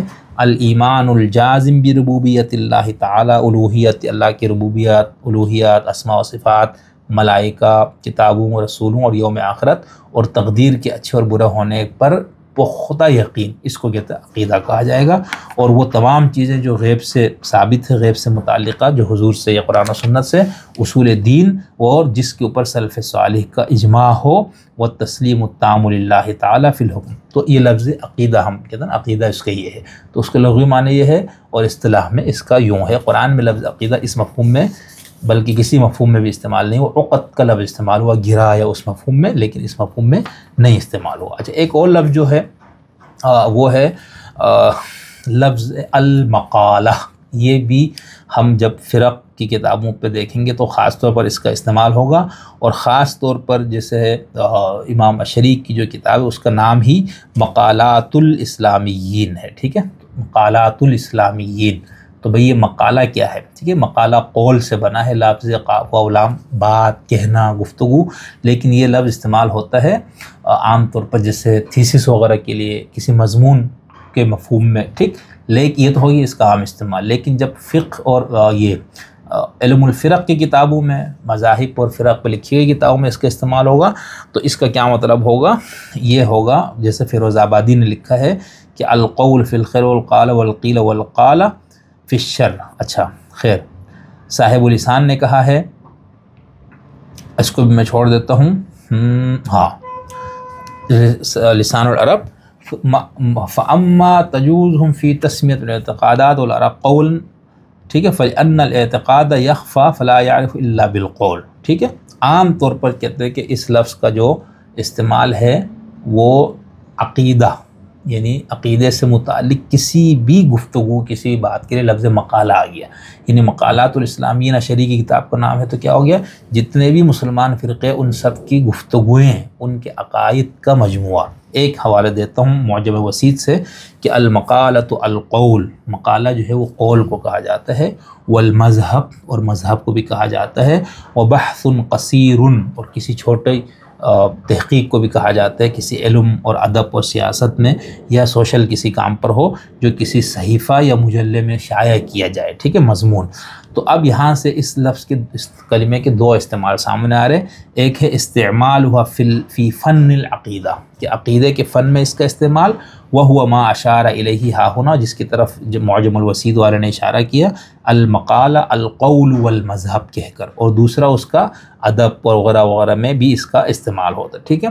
تو اسی سے ہے، اب ایک ہو گیا۔ اچھا، ایک اور ہم لفظ استعمال کرتے ہیں، علم مقالات الفرق، فرق کے مقالوں کا علم، ٹھیک ہے۔ یہاں پر مقالہ M Phil P H D level کے تھیسس وغیرہ نہیں، یہ میں نے وضاحت کر دی نا کہ عقائد کے باب میں کسی بھی فرقے کا کوئی عقیدہ یا ان کے عقائد بیان کرنے کے لیے اس کا استعمال ہوا ہے۔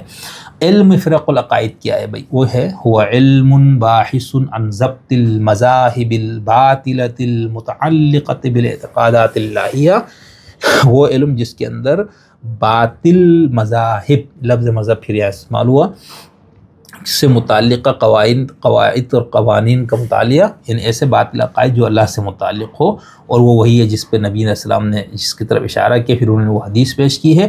اور یہ جو آخری میں آپ کو تعریف پڑھ کے سنا رہا ہوں نا، یہ وہی ہے۔ مفتاح السعادہ ایک کتاب ہے، اس کتاب کی صفحہ نمبر 298 جلد نمبر 1، وہ بھی بہت اچھی کتاب ہے۔ مختلف علوم اور فنون کی ڈیفینیشن یا ان کے اس میں مستعمل اصطلاحات سے متعلق اگر ہمیں زیادہ بہتر جانکاری کی ضرورت ہو یا کوئی اس میں لینا چاہے تو یہ بھی ایک بہت ہی اچھی کتاب ہے، اور یہ 3 جلدوں میں ہے۔ مفتاح السعادہ بہت مشہور ہے، کہ پورے کتاب کا نام ہے مفتاح السعادہ و مصباح السیادہ فی موضوعات العلوم، کتاب کا نام، ٹھیک ہے۔ احمد بن مصطفیٰ اس کتاب کے مصنف ہیں، اور ان کا نام مشہور ہے یہ تاش کبریٰ زادہ سے۔ تو خیر، یہاں پر میں نے کہا کہ ایک تو یہ بات بھی کہ لفظ مقالہ اس کا استعمال کیا ہے، اس کی بہت اچھی وضاحت جیسے جس جگہ سے میں پڑھ رہا تھا وہ ہے مقدمات، محمد بن خلیفہ التمیمی کا ایک مقالہ ہے کوئی 60 صفحے پر، مقدمات فی علم المقالات، ٹھیک ہے۔ اس میں صفحہ 5 سے 12 پر مکمل اس کے اوپر بحث موجود ہے۔ یہ ہو گیا لفظ مقالہ، جس کا استعمال ہم خاص طور پر امام اشعری وغیرہ کی کتاب کو دیکھتے ہوئے کریں گے۔ 2-3 اور اصطلاحات کو بھی میں چاہتا ہوں کر لوں۔ ایک ہوتے ہے اصول الدین، ٹھیک ہے، یہ اصول مذہب، اصول کا لفظ استعمال ہوتا ہے۔ لفظ اصول جو ہے یہ جڑ، بنیاد، اصل جس کو ہم کہتے ہیں، الف صاد لام، ٹھیک ہے۔ اور کسی بھی ایسی درخت وغیرہ کی جڑوں کو جیسے اصول الشجرہ کہا جائے گا، یعنی جس کے اوپر وہ عمارت یا وہ درخت موجود ہے، کھڑا ہے۔ جس دن آپ نے وہ جڑ کاٹ دیا تو وہ عمارت اگر ڈھانا ہے تو اس کے نیچے جو آپ نے اس کی کیا کہنا چاہیے بنیادیں ہیں، اس کو آپ منہدم کریں تو عمارت گر جائے گی۔ تو اصول تو یہ ہو گیا۔ اب یہ لفظ استعمال ہوتا ہے کس مفہوم میں؟ اس کے لیے میں آپ کو ایک تو یہی ابراہیم رفاعت صاحب کی جو معجم الکلام ہے، علم الکلام کی جو اصطلاح پر جو کتاب، اس کی بھی جلد نمبر صفحہ نمبر 104، الاصل ما دل علی غیرہ ما دل غیرہ ما، ٹھیک ہے۔ یہ انہوں نے اس کی تھوڑی سی وہ دیا ہے، الاصول جمع اصل وہی فی اللغۃ عبارۃ عما یفترق الیہ ولا یفترق علی غیرہ، ٹھیک ہے۔ یعنی وہ چیز جس کے اوپر کسی اور کوئی اور اس پہ محتاج ہو جائے، اور وفی الشرعی، اور شریعت میں کیا ہے، عبارۃ عما یبنى علیہ غیرہ ولا یبنى علی غیرہ، ٹھیک۔ تو اصول پہ تھوڑی سی میں بتا دوں کہ لفظ اصول استعمال ہوتا ہے جب ہم اس کو فقہ کی کتابوں میں استعمال کریں گے، اس کا مفہوم کیا ہوگا، اصول الفقہ میں، ٹھیک ہے، علم الکلام میں، علم العقائد یعنی علم الکلام وغیرہ میں۔ تو یہ ہے معجم مصطلحات العلوم الشریعہ، جس کا میں بار بار حوالے دے رہا ہوں، جلد نمبر 1 صفحہ 195 پر، اور اس کا ہے اصول الایمان، انہوں نے پورا یہ دیا ہے، اور پھر بریکٹ میں عقیدہ، یعنی عقیدے میں اس کا اصطلاح وہ عقائد جس سے ایمان آپ کا بنتا ہے، ٹھیک ہے، اور وہ ختم ہو جاتا ہے جب وہ ان میں سے کوئی اصول میں سے کوئی اصل آپ کا ختم ہو جائے تو آپ کا وہ عقیدہ ایمان ختم ہو جاتے ہیں۔ اور یہ ارکان ایمان 6 ہے، 6 ارکان، یہ چونکہ اہل سنت والجماعت کے نقطہ نظر سے لکھی ہوئی ہے، اور اس 6 کو سب لوگ مانتے ہیں سوائے وہ تقدیر والے میں تھوڑا مسئلہ آئے گا، یعنی اللہ پر ایمان، ملائکہ پر ایمان، کتابوں پر ایمان، رسولوں پر ایمان، آخرت پر ایمان، اور قدر پر ایمان خیر اور شر دونوں کا، ٹھیک ہے. اور وہ پھر انہوں نے آگے دیے ہے کہ حدیث جبریل سے لے کر. تو ایک تو یہ ذہن میں رکھیے کہ جب ہم اصول الدین یا اصول ایمان کہتے ہیں تو اس میں وہ تمام اصول ہیں جس کو تمام فرقے تسلیم کرتے ہیں، اور پھر اس کے اندر جیسے صرف مسلمان ہونے کے لیے کن اصولوں کا اس کو سب مانتے ہیں کہ اللہ پر، آخرت پر اور رسول پر ایمان، ٹھیک. تو اس کو اصول دین کہا جاتا ہے. لیکن جب یہی لفظ اصول مذہب میں استعمال ہوگا، فلانا مذہب کا یہ کے اصول ہیں، فلانا فرقے کے یہ اصول ہیں، تو اس کا مطلب یہ ہوگا کہ اگر آپ نے اس فرقے میں رہنا ہے تو ان میں سے ان سب کو ماننا ہوگا. جیسے ہم کریں گے کہ معتزلہ کے 5 اصول ہیں، اصول 5، ٹھیک ہے، یا امامیہ کے 5 اصول ہیں، ٹھیک ہے، اصول 5. اچھا، اہل سنت نے اپنے اہل سنت کے لیے اس طرح سے کوئی نہیں بنایا الگ سے، لیکن یہ خاص طور پر یہ جو 6 ارکان ہیں اس کو تو صحیح مانتے ہیں، لیکن پھر آگے کچھ اور چیزیں ہوں گی جس کو ہم آگے بات کریں گے. تو یہاں پر جب ہم اصول مذہب کہیں گے تو وہ کسی بھی مذہب کے، اب مثال کے طور پر شیعوں کی ہاں اصول دین کے بحث میں وہ امامت کو لے آتے، ٹھیک ہے. اچھا بھائی، اگر یہ اصول دین میں سے ہے تو پھر تو کسی اصل کا انکار کرنا تو آپ کا ایمان سے ہاتھ دھونا ہے. تو پھر ان کے یہاں بات میں یہ ہوا، اور اب اس پہ ہی زیادہ اصرار ہے کہ بھائی امامت اصول مذہب شیعہ میں سے ہے، اصول دین اسلام میں سے نہیں ہے. کیا مطلب ہو گیا کہ اگر بندہ اس کو نہیں بھی مان رہا ہے تو اس کو مسلمان سمجھا جائے گا. جس دن آپ نے اس کو اصول دین سے مان لیا تو اس کے بعد وہ بات ختم ہو جائے گی، ٹھیک. یہ تھوڑا سا میں نے کہا اس کی اتنی ضرورت نہیں تھی گفتگو کی. ایک اور لفظ ہم استعمال کرتے ہیں ضروریات دین یا الضروری من الدین، ٹھیک ہے. یہ فقہ کی کتابوں میں بھی جہاں پر نجاست وغیرہ کا بحث ہے، یہاں پر مسلم اور غیر مسلم کی ادھر، اور علم الکلام میں بھی یہ لفظ مستعمل ہے. اور ہم جب علم الفرق پڑھ رہے، فرقوں کی تاریخ، اس کے اندر بھی کہ بھئی ضروریات دین میں کا انکار ہو جانا، اور اس پہ تو سب کو اتفاق ہے کہ ضروریات دین کے انکار سے انسان دین سے نکل جاتا ہے. لیکن ضروریات دین کی لسٹ کیا ہے اس پہ اختلاف ہے. لیکن اس کی ڈیفینیشن کم سے کم جو عام طور پر رائج ہے وہ کیا ہے کہ الضروری البدیہی کے معنی میں ہے. یعنی اسی معجم مصطلحات العلوم الشریعہ جلد نمبر 2 صفحہ نمبر 466 پہ اس پہ بات ہے. اسی طرح ابراہیم رفاعی کی معجم المصطلحات الکلامیہ، ٹھیک ہے. بات لمبی ہو رہی ہے، میں اس کو سمیٹنا چاہ رہا ہوں. تو اس کے اندر ضروری سے کیا مراد ہوتا ہے؟ بدیہی. بدیہی کا مطلب ہوتا ہے یعنی کوئی ایسی بات یا کوئی ایسا واقعہ، کوئی ایسی حقیقت جس کو ماننے کے لیے دلیل کی ضرورت نہ ہو، وہ اپنے ہونے پر آپ دلیل ہو. اس سے پھر ضروریات دین کیا ہوتا ہے بھائی؟ وہ کہتے ہیں کہ نہیں، اسلام کے یا کسی بھی ریلیجن میں ہم اس کو استعمال کریں، بھی ہم دین اسلام کی بات کر رہے ہیں تناظر میں، تو اسلام کے ایسے عقائد اور ایسے عملی احکام، اس میں فروع احکام بھی آ جائیں گے، ٹھیک ہے. اصول میں فروع احکام نہیں آتے تھے جب ہم اصول دین کے ضروریات دین میں آ جاتے ہیں. یعنی ایسے عقائد یا ایسے اعمال جس کا مسلمان ہونے کے لیے یا مسلمان ہونے کی نشانیوں میں سے وہ ایسا قطعی یقینی ہے کہ ہر بندے کو پتہ ہے کہ بھئی یہ اسلام کا ہے. مثال کے طور پر نماز ہے، ایک ہم چھوٹی سی مثال دیتے ہیں. یعنی نماز 5 نمازیں دن میں، ٹھیک ہے، دن اور رات میں اس کو الگ کر کے پڑھ لے یا مجموعی پڑھ لے، ہے 5، ٹھیک ہے. یا کسی نماز ظہر کے 4 رکعت ہونا، تو وہ کہتے ہیں کہ یہ ضروریات دین کا مطلب ہے کہ یہ ایسا قطعی ہے کہ جہاں مسلمان ہوگا اس کو پتہ ہوگا کہ بھئی نماز ہے. اسی طرح رمضان کے روزے رکھنا، یہ ضروریات دین میں سے، ٹھیک ہے. اسی طرح خدا پر ایمان، رسول پر ایمان، یہ بھی ضروریات میں سے ہے.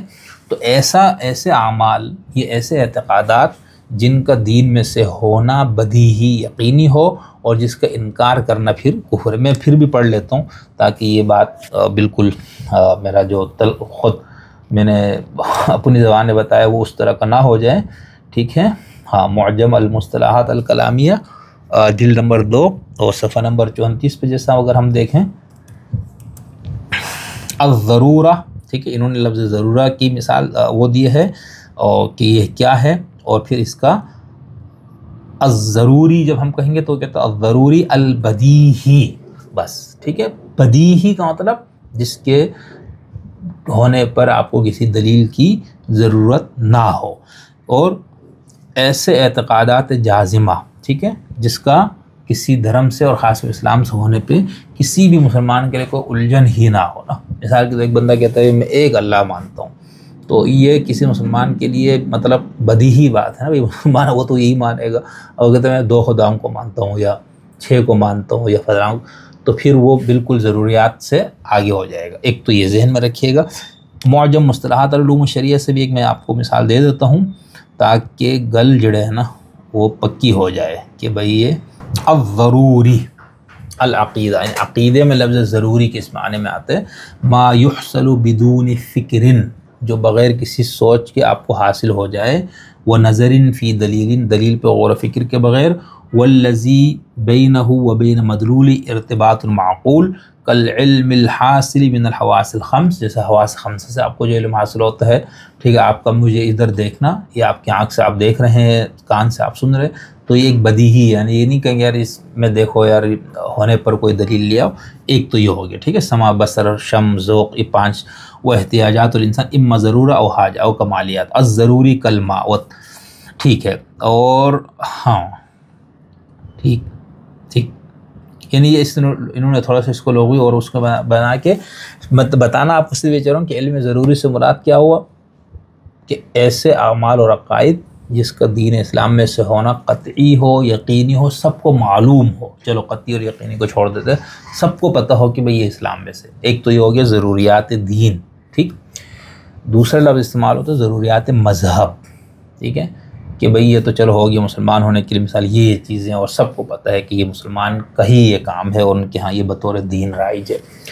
ایک ہے پھر کچھ فرقوں کے اپنے، ٹھیک ہے، تو اس کو ہم کہیں گے ضروریات مذہب میں سے ہے، ٹھیک ہے۔ اب کوئی بندہ ضروریات مذہب میں سے کسی ضرورت کا انکار کرے تو ایک لحاظ سے وہ بندہ اس مذہب سے خارج ہو جائے گا۔ مذہب یہاں پر دھرم کے معنی میں نہیں، عقیدہ یا فقہی فرقہ، ٹھیک ہے۔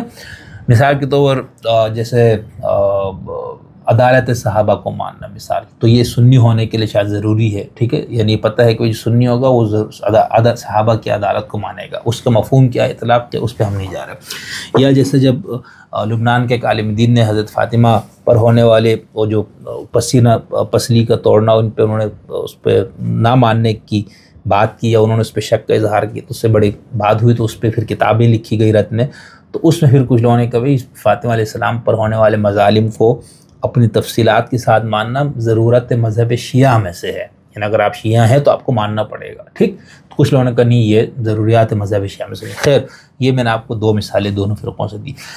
اصول اور ضروریات میں سے صرف فرق کیا ہوگا؟ اصول کا تعلق عقائد سے ہے، ٹھیک ہے، یعنی عقائد جن کی بنیاد پر کوئی دین یا کوئی فرقہ قائم ہو۔ ضروریات کیا ہیں؟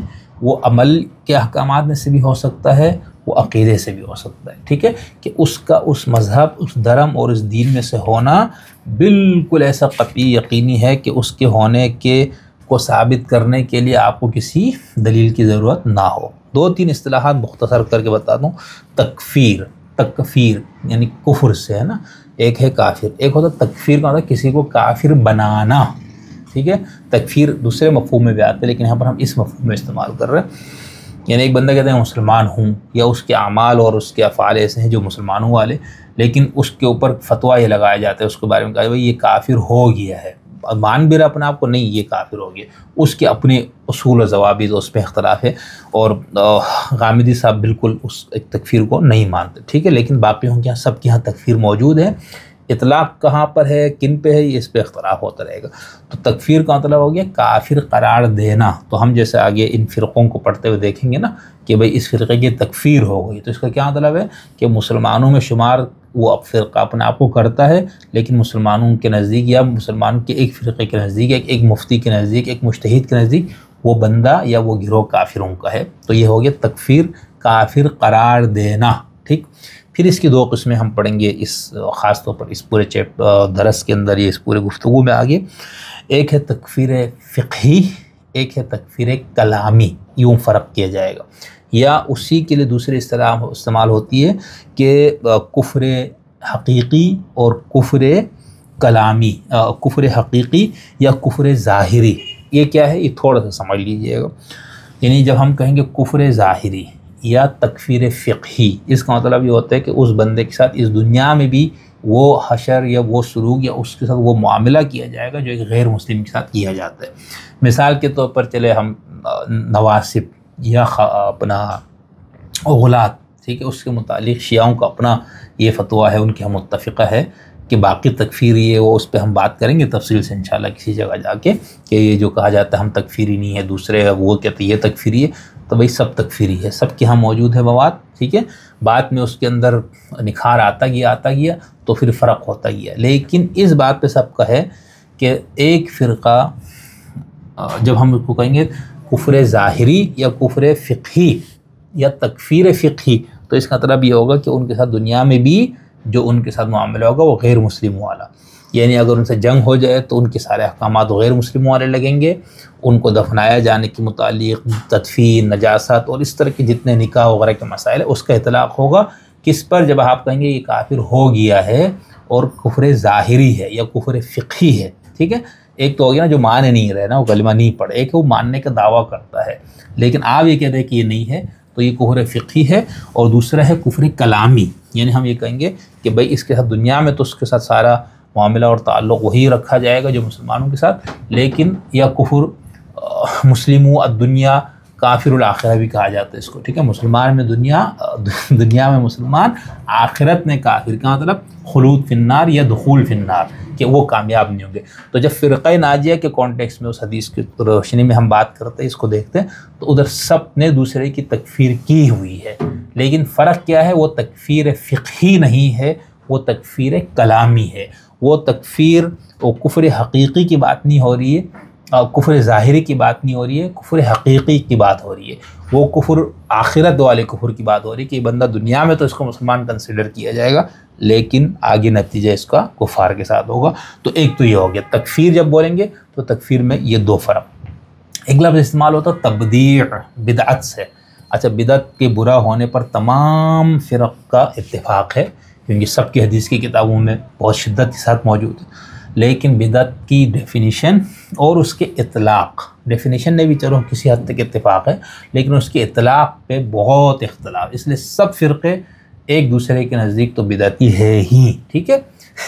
ٹھیک، تو تبدیع کا ہوتا ہے کسی کو بدعتی قرار دینا، تو یہ لفظ بھی شاید بار بار آئے گا۔ ایک ہے تضلیل، ضاد لام لام، یہ ذلت اردو والا ذلیل ہونا نہیں بلکہ گمراہ ہونے کے معنی میں۔ تضلیل کا ہوتا ہے کسی کو گمراہ ہونے کا فتویٰ دینا۔ یہ ہم نے گزشتہ گفتگو میں جو اختلاف کی اقسام پہ بات کی تھی نا، وہ آپ دوبارہ ذہن میں لائیے گا کہ جب گمراہ کہا جاتا ہے تو وہ بالکل الگ اس کا حکم ہوتا ہے، کافر کہا گیا تو اس کا الگ حکم ہوتا ہے، ٹھیک ہے؟ یہ نہیں کہ ہر گمراہ جیسے مثال یہ فرقے ایک دوسرے کو گمراہ تو سمجھ رہے لیکن تکفیر ظاہری نہیں ہے، تکفیر دنیا حقیقی نہیں ہے، یا دنیا میں ان کو کافر نہیں کنسیڈر کیا جائے گا، اسی لیے ہر ایک دوسرے کا ذبیحہ کھاتا ہے، ہر ایک کے ہاں دوسرے کے ساتھ نکاح رشتوں کی اجازت ہے، جہاں نہیں ہے اس کا مطلب یہ ہے کہ وہاں پر وہ کفر ہے، ٹھیک ہے؟ ایسا کفر جس کا دنیا میں بھی حکم ہوگا۔ تو تبدیع یا تضلیل کا مطلب ہوتا ہے گمراہ قرار دینا، یہ کفر سے بالکل نیچے کا درجہ، یہ ذہن میں رکھیے گا، لیکن آخرت میں نتیجے کے اعتبار سے وہ جہنمی فرقہ ہوگا۔ ایک اور تشریک، شرک کہنا، ٹھیک ہے؟ کسی کو مشرک قرار دینا، تو اس کے اندر بھی یہی مسئلہ ہے، ٹھیک ہے؟ کہ بھائی کون سے عقائد ایسے ہیں جن کی بنیاد پر ایک نہ دوسرے کو شرک پر مبنی فرقہ قرار دیا۔ اب اس کے اندر دو صورت، ایک تو یہ کہ آپ یہ کہ عمل شرک ہے، ایک یہ کہ آپ نے اس بندے کو مشرک قرار دیا۔ تو یہ اصطلاحات، یہ الفاظ وہ ہیں جو ہم اس میں استعمال کریں گے، اس لیے میں نے سوچا کہ یہ بیان کر دوں۔ ایک دو اور اصطلاحات جس کی تھوڑی سی وضاحت کر دوں، ایک ہے ناصبی، ایک ہے رافضی، ٹھیک ہے نا؟ اچھا، رافضی پہ ہم ڈیٹیل سے جب شیعہ اور اس فرقوں پہ بات کریں گے وہاں بتائیں گے کہ خود شیعوں کا اپنا موقف کیا لفظ رافضی کے متعلق، زیدیہ شیعوں کا کیا موقف ہے، کیونکہ تمام ہمارے یہاں فرقوں پہ تاریخ کی کتابوں میں اس کو جو عام جمہور کے ہاں اس کو بیان کیا گیا وہ حضرت زید علیہ السلام کی اس خاص تناظر میں، اور وہی مشہور ہے نا کہ انہوں نے جب وہ لوگ جمع ہوئے خروج کی تحریک میں تو لوگوں نے کہا بھئی آپ خلفائے ثلاثہ سے برات کا اعلان کرو، تو انہوں نے کہا میں تو نہیں کرتا ہوں کیونکہ میرے اجداد نے نہیں کیا، تو وہاں سے کچھ لوگ ان کو چھوڑ کے چلے گئے۔ یہ بہت معروف بات ہے، ٹھیک ہے؟ اس کو شیعہ اس مفہوم میں اس کو تسلیم نہیں کرتے ہوگا، تو اس صرف یہ غلط اس کی تشریح کی گئی۔ خود اہل تشیع کے ہاں بھی امام سے ایک دو روایات موجود، اس میں رافضیت کو بہت فخر کے ساتھ رافضی ہونے کو بیان کیا گیا۔ پھر خود زیدیوں کا موقف بھی اس میں دونوں ہمیں مل جاتا ہے، تو اس کو تو ہم چھوڑ دیتے۔ ایک لفظ ہے ناصبی، اور ناصبی پہ ہمارے ہاں بہت زیادہ جیسے نون صاد با، ٹھیک ہے؟ ادھر آپ نے دیکھا وہ ناصبی ہوگا، وہ فلانا، یہ ہمارے ہاں بہت استعمال ہوتا ہے۔ اس کی کیا وضاحت ہے؟ ہاں، اس کو میں تھوڑا سا آپ کو پڑھ کے سناتا ہوں۔ یہ اس کتاب سے جس کا نے کہا یہ سعودی عرب سے چھپی ہے، اور وہاں پر کئی علماء اور سب نے مل کے اس کو جمع کر کے، ٹھیک ہے؟ اس کے جلد نمبر 4 ہے، صفحہ نمبر 8 پہ لکھا الناصبہ العقیدہ، یعنی عقیدے میں ناصبی یا ناصبہ کسی کو کہا جاتا ہے؟ کہتے بغض و نصب العدا، کہتے بغض رکھنا اور دشمنی کا اظہار کرنا لعلی و اصحابی، حضرت علی اور ان کے ساتھیوں کے معاملے میں، وآلہ اور ان کے گھر والوں کے ساتھ، وہم عدت طوائف، کہتے یہ کئی گروہ تھے، منہم من یفعل، کئی گروہ ہے مثال، منہم من یفعل ذلک سیاستاً، کہتے کچھ تو وہ تھے جنہوں نے حضرت علی، آپ کے ساتھیوں اور آپ کے گھر والوں کے ساتھ بغض اور دشمنی کا اظہار کیا، مظاہرہ کیا، کس بنیاد پہ؟ سیاست کی بنیاد پہ، کبغض المنتسبین للامویین، جیسے کچھ امیوں کی طرف منسوب، الذین کانوا یقولونہ، جو یہ کہتے تھے امیوں میں سے کچھ، امویوں میں سے، کہ حضرت علی ظالم تھے، طالب للدنیا تھے، دنیا کے خواہش کے طلبگار تھے، وَإِنَّهُ طلب الخلافت لنفسہ، اور حضرت علی نے خلافت کو اپنے لیے چاہا، ٹھیک ہے، وقاتل علیہ بالسیف، اور محض اقتدار کے حریص ہو کر آپ نے لوگوں سے جنگ کی۔ تو ایک تو یہ ہو گیا سیاسی مفہوم میں یا سیاست کی بنیاد پہ ان سے دشمنی رکھنا، وَمِنْهُمْ مَنْ يَفْعَلُ ذَلِكَ عَقِيدَةً، اور کچھ کہ ہاں یہ صرف سیاسی نہیں بلکہ عقیدے کا بھی معاملہ بن گیا، كَطَائِفَةٍ مِّنَ الْخَوَارِجِ، کہتے ہیں خوارج میں سے ایک گروہ، خوارج میں سے، وَهُمْ ایک گروہ کی طرح جیسے خوارج، وَهُمْ الْمُتَدَيِّنُونَ بِبُغْضِ عَلِيِّ بْنِ أَبِي طالب، ان کا دین مذہب ہی حضرت علی سے دشمنی پر موجود ہے، بل كانوا يكفرون علیًا، بلکہ وہ حضرت علی کی تکفیر کرتے تھے، او یفسقونہ، کم سے کم ان کو یہ اگر تکفیر نہیں تو ان کو فاسق سمجھتے تھے، او یشکون فی عدالت، یا وہ ان کی عدالت پہ شک کرتے تھے۔ پھر انہوں نے ایک روایت یہاں پر پیش کی ہے، دعانی علی ان لک، کہ حضور نے حضرت علی سے کہا کہ تمہاری مثال حضرت عیسیٰ کی ہے، ٹھیک ہے، یہودیوں نے ان سے بغض رکھا اور نصارے نے محبت کر کے ان کو بہت آگے لے گیا، اور پھر اس کا انہوں نے ٹھیک یہ روایت پیش کی ہے۔ تو ناصبی سے کیا مراد ہو گیا؟ یہ سعودیہ سے چھپی ہوئی اس کتاب سے میں نے آپ کو پڑھ کے سنایا ہے، ٹھیک، اور پھر یہ باقی یہ سب تو نہیں، بہرحال اہل تشیع کی ہاں خاص طور پر یہ پھر خود سنیوں میں بھی ایک بحث ہو گئی کہ بھئی یہ ناصبی یا سنیت میں ناصبیت آ رہی ہے یا ادھر رافضیت آ رہی ہے، جو سارے چکر مکر ہے نا، تو اس کو ہم آگے جب موقع یا موضوع آئے گا تو وہاں پر بھی اس پہ مزید ہم بات کریں گے کہ کون کن کن لوگوں پر اس طرح کے ناصبی ہونے کے الزامات لگاتے ہیں اور کون کن کے اوپر رافضی ہونے کے۔ اور یہ بات ذہن میں رکھیے گا کہ ناصبی کی تکفیر پر شیعوں میں اتفاق ہے، ایک سنیوں میں بھی، یعنی سنیوں کے ہاں بھی ناصبی انتہائی مکروہ اور برا حضرت آپ دشمنی اہل بیت کرنا، لیکن اہل تشیع کے ہم بالکل اس کی تکفیر ہے، اور غالیوں کی بھی تکفیر۔ غالی کون ہے فلانا، ان سب فرقوں پہ ہم جب بات کریں گے۔ اصل میں یہ بات اتنی لمبی ہو گئی، مجھے امید نہیں تھی، یا مجھے یہ تھا کہ میں آدھا سے ایک گھنٹے میں گفتگو ختم کروں گا۔ میرا خیال ہے کہ ٹائم تھوڑا سا بلکہ کچھ زیادہ ہی زیادہ ہو گئی ہے، اور میرا خیال سے یہ ضروری تھا، اور امید ہے آپ بھی، اگر آپ نے پوری گفتگو سنی ہے، کچھ دوست شکایت کرتے کہ بھئی ہم بہت لمبی ویڈیوز بناتے ہیں، تو بھئی اس کی وجہ ہے کہ ایک تو موضوع اس طرح ہے، دوسرا جن لوگوں کو بہت دلچسپی شوق ہے وہ سن لیں گے، جن کو نہیں ہے وہ پھر دیکھ لیں گے، پھر بعد میں جیسے ہم ان میں سے 10 15 20 منٹ کی کلپس وغیرہ بھی نکال لیتے ہیں، تو وہ پھر جن لوگوں کو مختصر سننا ہو تو اس کو بھی دیکھ لیں کہ بھئی ان میں سے جو ان کے کو لگے بھئی یہ ٹاپک یا یہ مسئلہ میرے کام کا ہے، تو خیر امید ہے انشاءاللہ یہ سلسلہ اسی کس طرح سے جاری رہے گا، بالکل غیر جانبدارانہ مطالعہ، ٹھیک ہے، اور اس کے اندر کہیں تعصب یا کسی کی طرف نسبت یا کسی کی تبلیغ یا کسی کی تنقیص وغیرہ انشاءاللہ آپ کو کہیں پر بھی محسوس آپ نہیں کریں گے۔ تو پھر ہم آپ سے ملاقات کرتے ہیں اگلی نشست میں، جس میں ہم ابھی تمہید پہ ہی گفتگو کر رہے ہوں گے۔